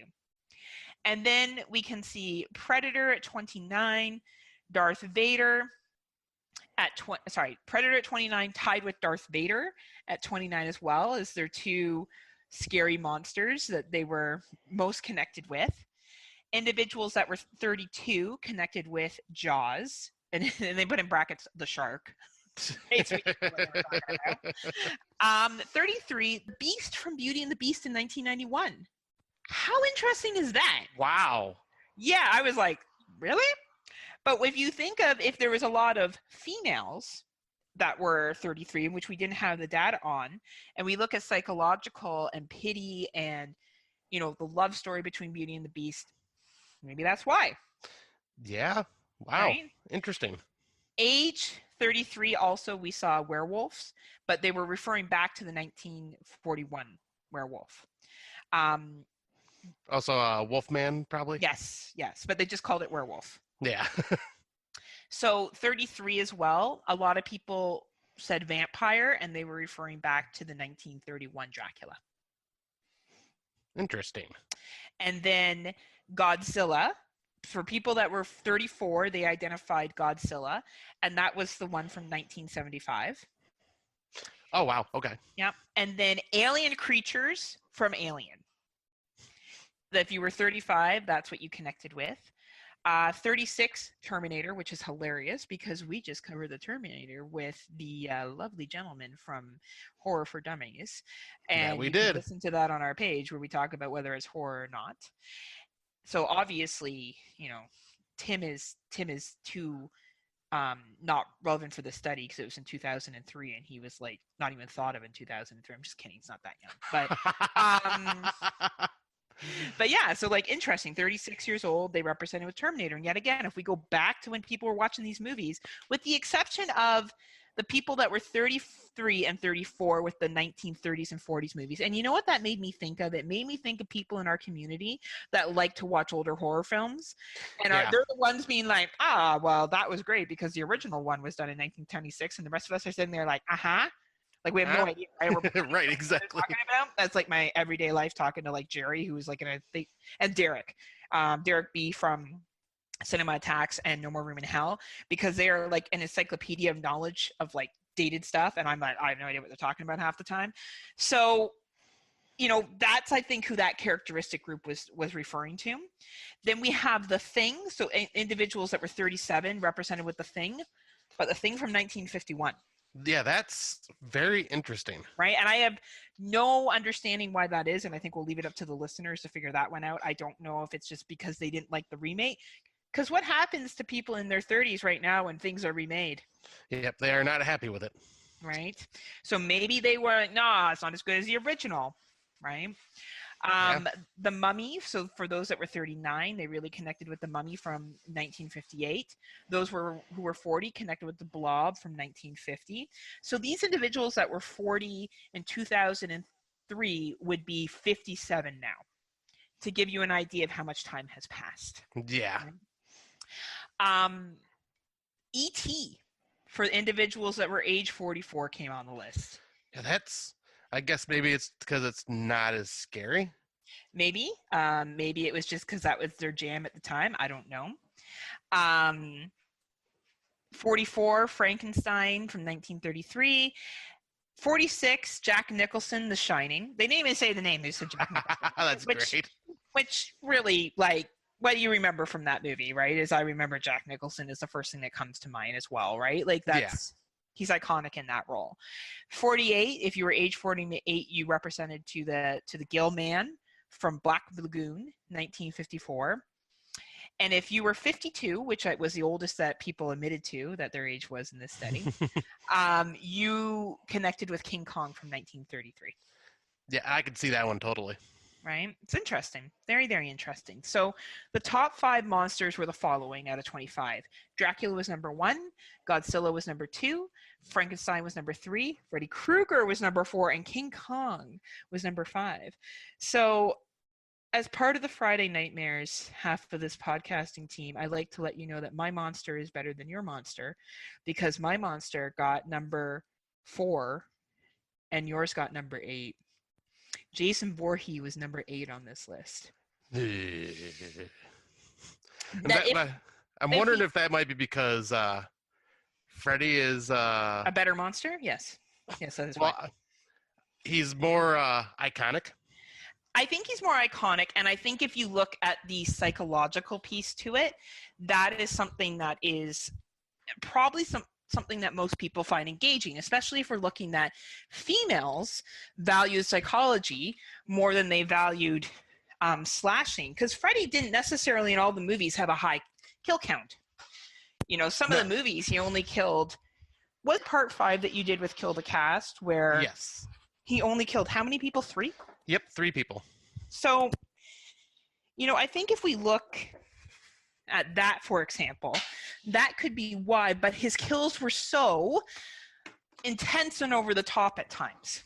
Now, there's obviously podcasters out there that would argue that and say Jason had better kills. I don't know. What do you think? But no, I'd say for the kills, like Jason has more of them, but no, I think Freddy Krueger's kills are way more creative. Right? So, and I think that's why it was higher on the list. Not because I think Freddy's a better monster. I mean, just say that to, you know, movies aside, I think Freddy is a better monster. Like, as a monster himself. But, like, the movies themselves, I just prefer Jason and all that stuff. The Friday the 13th franchise. Of course you do. Anyway, other notable ones, Michael Myers ranked 6 on this list. The Mummy and Chucky were tied at 12, and Werewolves were 19. And then everything else was kind of in between. But yet again, I didn't just want to read out. I didn't want this to become me just reading out numbers. I thought the age things were most relevant, which is why I acknowledged those. And then I just wanted to pull out some other fun facts. So some other interesting notes and quotes from the study. So vampires engaged viewers because of their intelligence and because they never die and they don't age.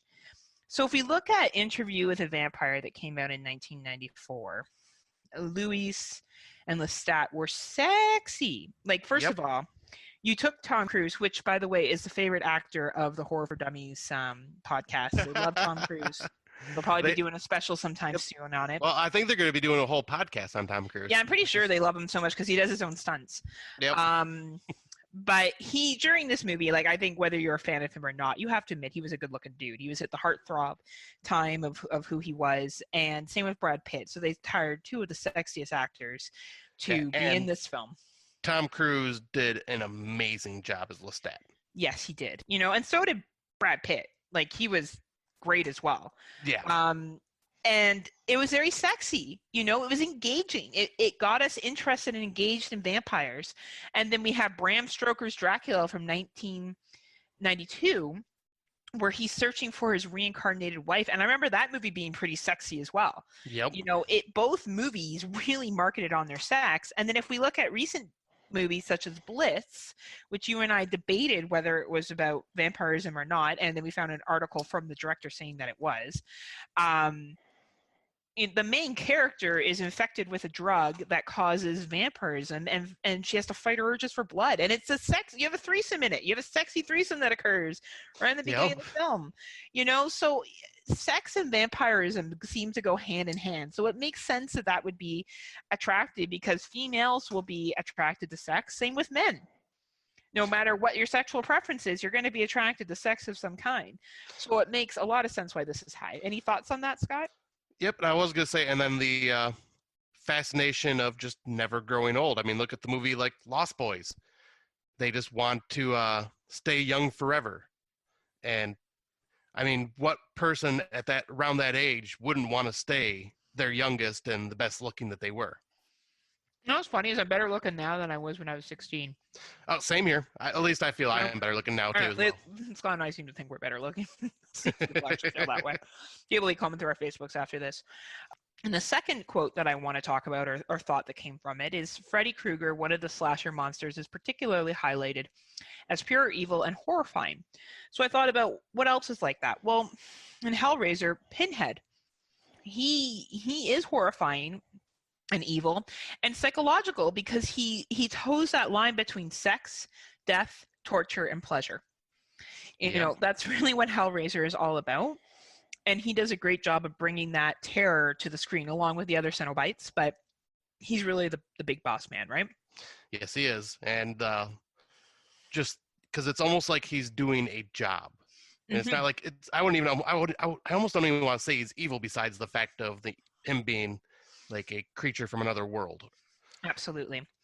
And then we have Michael Myers, and I just used the 1978 silent killer with no known motive, but was given a motive by other storytelling. So if we look at Halloween 4, 5, and 6, and the cult and the sibling relationship that's talked about in those movies, as well as we look at Rob Zombie's movies, where he kind of gives Michael a reason for doing the killings that he's doing. It kind of justifies it and gives that psychological spin to it that you talked about earlier. And then finally, we look at The Strangers from 2008 and 2018, a group of individuals who stalk and kill for no reason. We have no idea why they're doing what they're doing, but they're doing it. Yep. That famous line, why are you doing this? Because you were here. You were home. Or because you were home. I got that on trivia, so that's how I know that. Nice. Jason didn't get that one right, but Jason got everything else right, so it's okay. Shouts out to Jason Lloyd, who runs Horophilia. Congratulations on your win against me for trivia.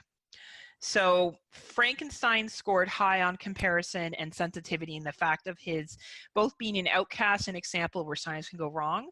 So where else have we got characters that are like this? Well, what about Carrie? Oh, absolutely. Right?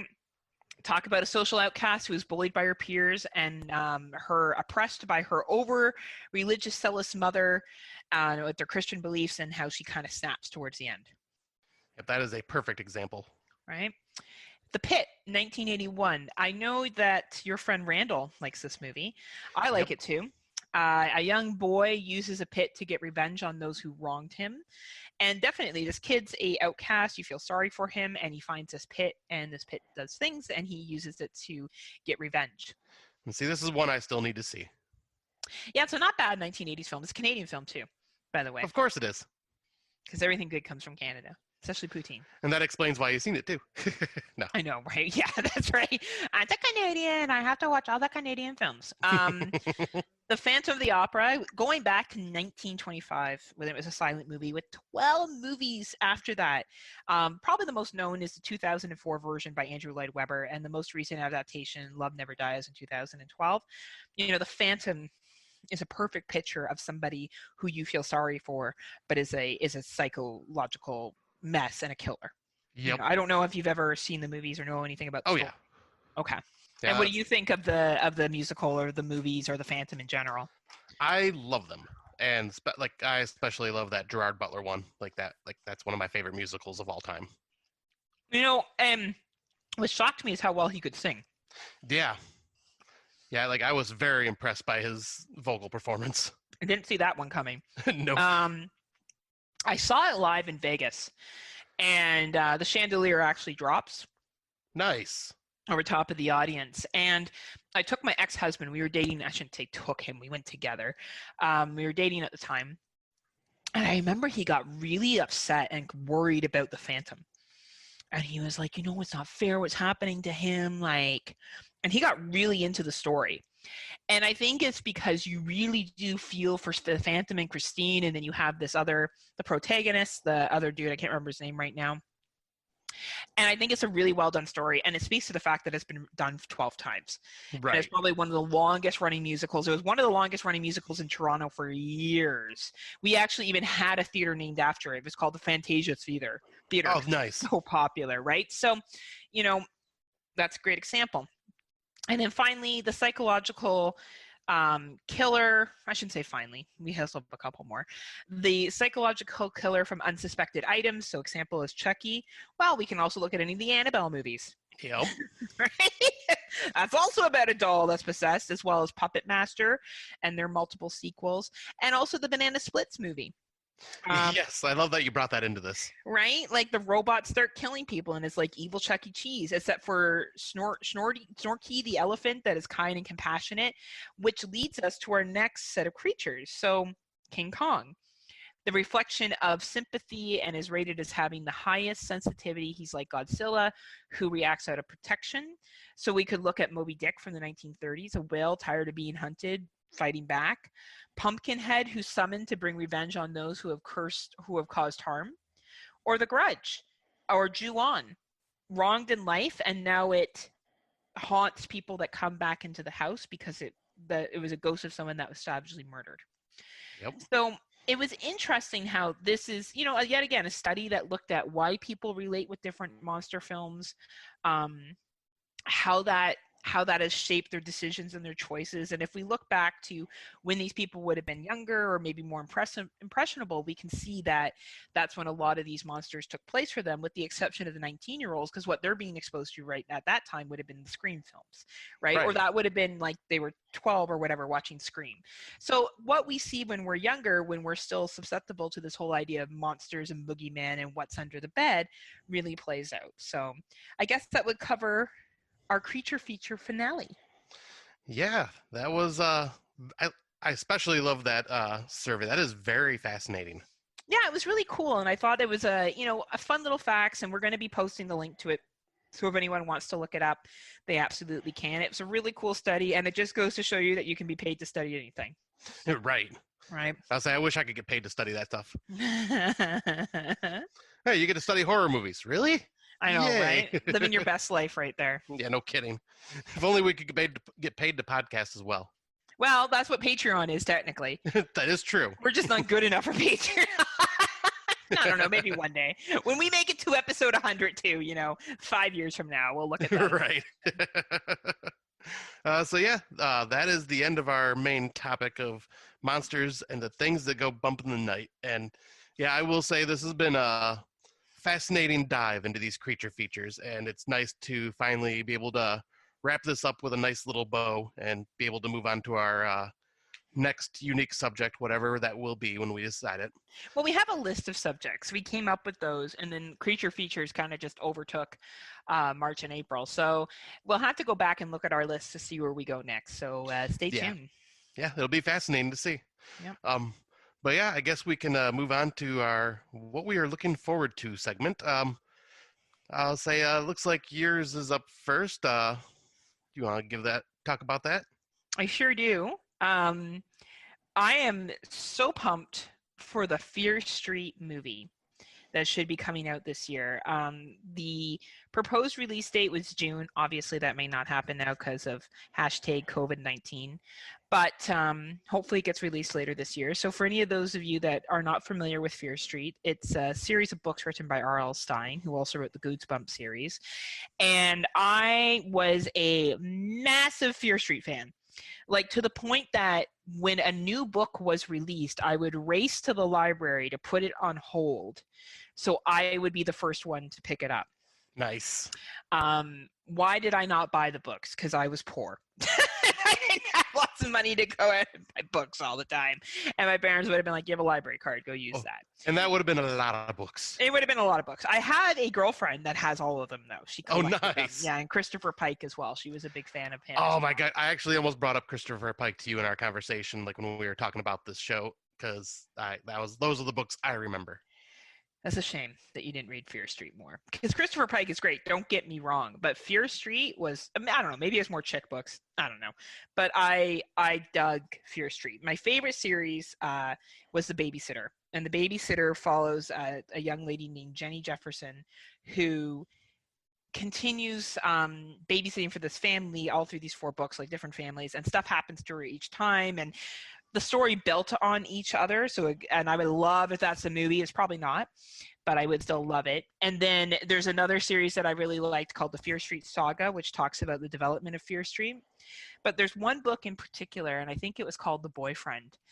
And I loved this book so much because there was and I still remember reading this, and it talked about this girl bringing this guy home, and this guy didn't really know who the girl was, and they start, like, she brings him inside and they start kissing and making out and stuff. Like, obviously they didn't have sex. It was Fear Street books, right? Like, it was meant for like 13-14-year-olds. But I remember, like, it described her like pushing off his hat and then kissing, and me being like, oh my God, that sounds so awesome. I was like a horn dog from the age of like 14 on. I mean, who wasn't at that point? Yeah, but for females, it's less like talked about, right? Like I'm pretty open about sex and stuff like that. Like I'm very vocal and stuff, especially being in my late 30s. Like I'm just like, who cares? I don't care what people think of me anymore. But, being a young person, I remember being like, ooh, that sounds really romantic. Ooh, that sounds really awesome. Reading these fucking Fear Street books. Anyway, so I'm very much looking forward to Fear Street. Sorry, my dog barking there threw me off a little bit of my train of thought. That's all right. So Fear Street movie, to me, I've been looking at it, and it says that it's going to be like a trilogy. It's going to be connecting the movies to each other, and I'm really excited for that because I really enjoyed Scary Stories to Tell in the Dark. I thought it was great. Yeah. So I'm really pumped for Fear Street, and I'm hoping they do a really good job of it as well. Yeah, I am very fascinated because I had no idea this was even going to be a movie until we started talking and becoming friends, and you told me about it, and I'm going, really? Like, I am very curious to see what they do with this.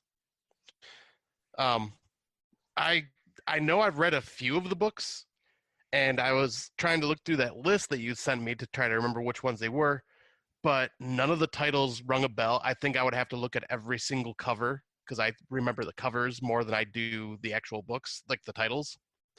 So I'm thinking that may be why, but like the stories themselves, like they're lost to me in my brain. So because I did read a lot back in the day when I was a kid.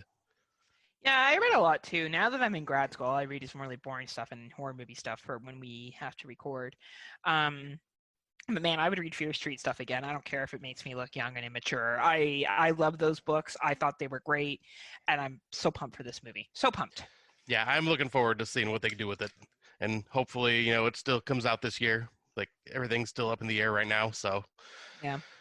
So yeah, the thing I'm looking forward to, this got announced today, or not today, this week, and it's Scary Stories to Tell in the Dark 2 is been greenlit by Paramount. And Andre Overdahl is returning as the director. So I loved the first movie. Like it nailed everything because I was a fan of those books when I was growing up. And it nailed everything about those books. Like the creatures were right from the pages.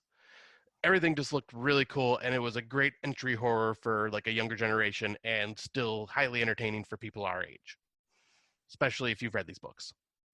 And to see that they're actually going to be coming out with a part 2, I'm very happy because I know the first one was not a success box office wise, so I was worried about that. But to see that they're actually going to come through with it, yeah, that's freaking awesome, and I'm very curious to see what stories they end up tying into this one. Well, and how they're going to continue, right? Yeah. Because obviously they're looking at continuing it from the original characters that are alive, or whatever. Yeah, but I'll say, because I think they left off going to look for one of the characters or something like that. Yeah. They set it up for a sequel for sure. Oh, yeah. And I love it. I thought they were great. I thought it was a great adaptation. Yep, and seeing the director return, that's just a very good sign too. So I'm very excited because he's the same guy that did Autopsy of Jane Doe and Troll Hunter, and to see them getting these big main box office movies to do now is really cool to see that his career is going upwards. Absolutely. But yeah, that is the few things that we are looking forward to. We were going to look for some trailers, but we were having a hard time finding much right now because of things going on in the world. But thank you all very much for joining us today. This was a blast. Had a very fun time diving into these creature features, and like I was saying, can't wait to see what we end up doing next. But we should give our plugs, so you can check us out on Legion Podcast Network, Spotify. If you're subscribed to Kill the Cast, we are under that banner, so just subscribe to Kill the Cast. You'll see the Friday Nightmares pop up. We have a couple bonus episodes that'll be have been released, and we're just kind of chugging out content left and right now while this is all going on. We also have our Friday Nightmares podcast Facebook page, so go ahead and come join us over there. We have a lot of discussions over there with horror movie topics and stuff, so it's a lot of fun. We are also co-hosts of It's Not Horror, okay, with good old Nudie, Android Virus, and Venom. And we just did the last episode, which was Hell Comes to Frogtown, which was a lot of fun. Yeah, it was a good time. And Yep. And like Heather had mentioned earlier, we also were both on the Horror for Dummies podcast talking about Terminator. Mm-hmm. And, well, you most recently did a guest spot. Why don't you talk about that? And I was recently, as of last night, on Double Edge, Double Bill with Thomas Mariotti and Adam Thomas, which messes me up a little bit. Yep. And we were talking about the non-classic Independence Day resurgence and Gremlins 2. And as we all know about Scott's insane love for Gremlins 2 and everything that is Gremlins, there's a plot twist in that review. So we will obviously share it to our page when it is released, but I think listeners will be very surprised to hear what I have to say. Yeah, I have a feeling they will as well, and I can't wait to hear the episode. I am looking forward to it big time. So yeah, until next time, unpleasant dreams.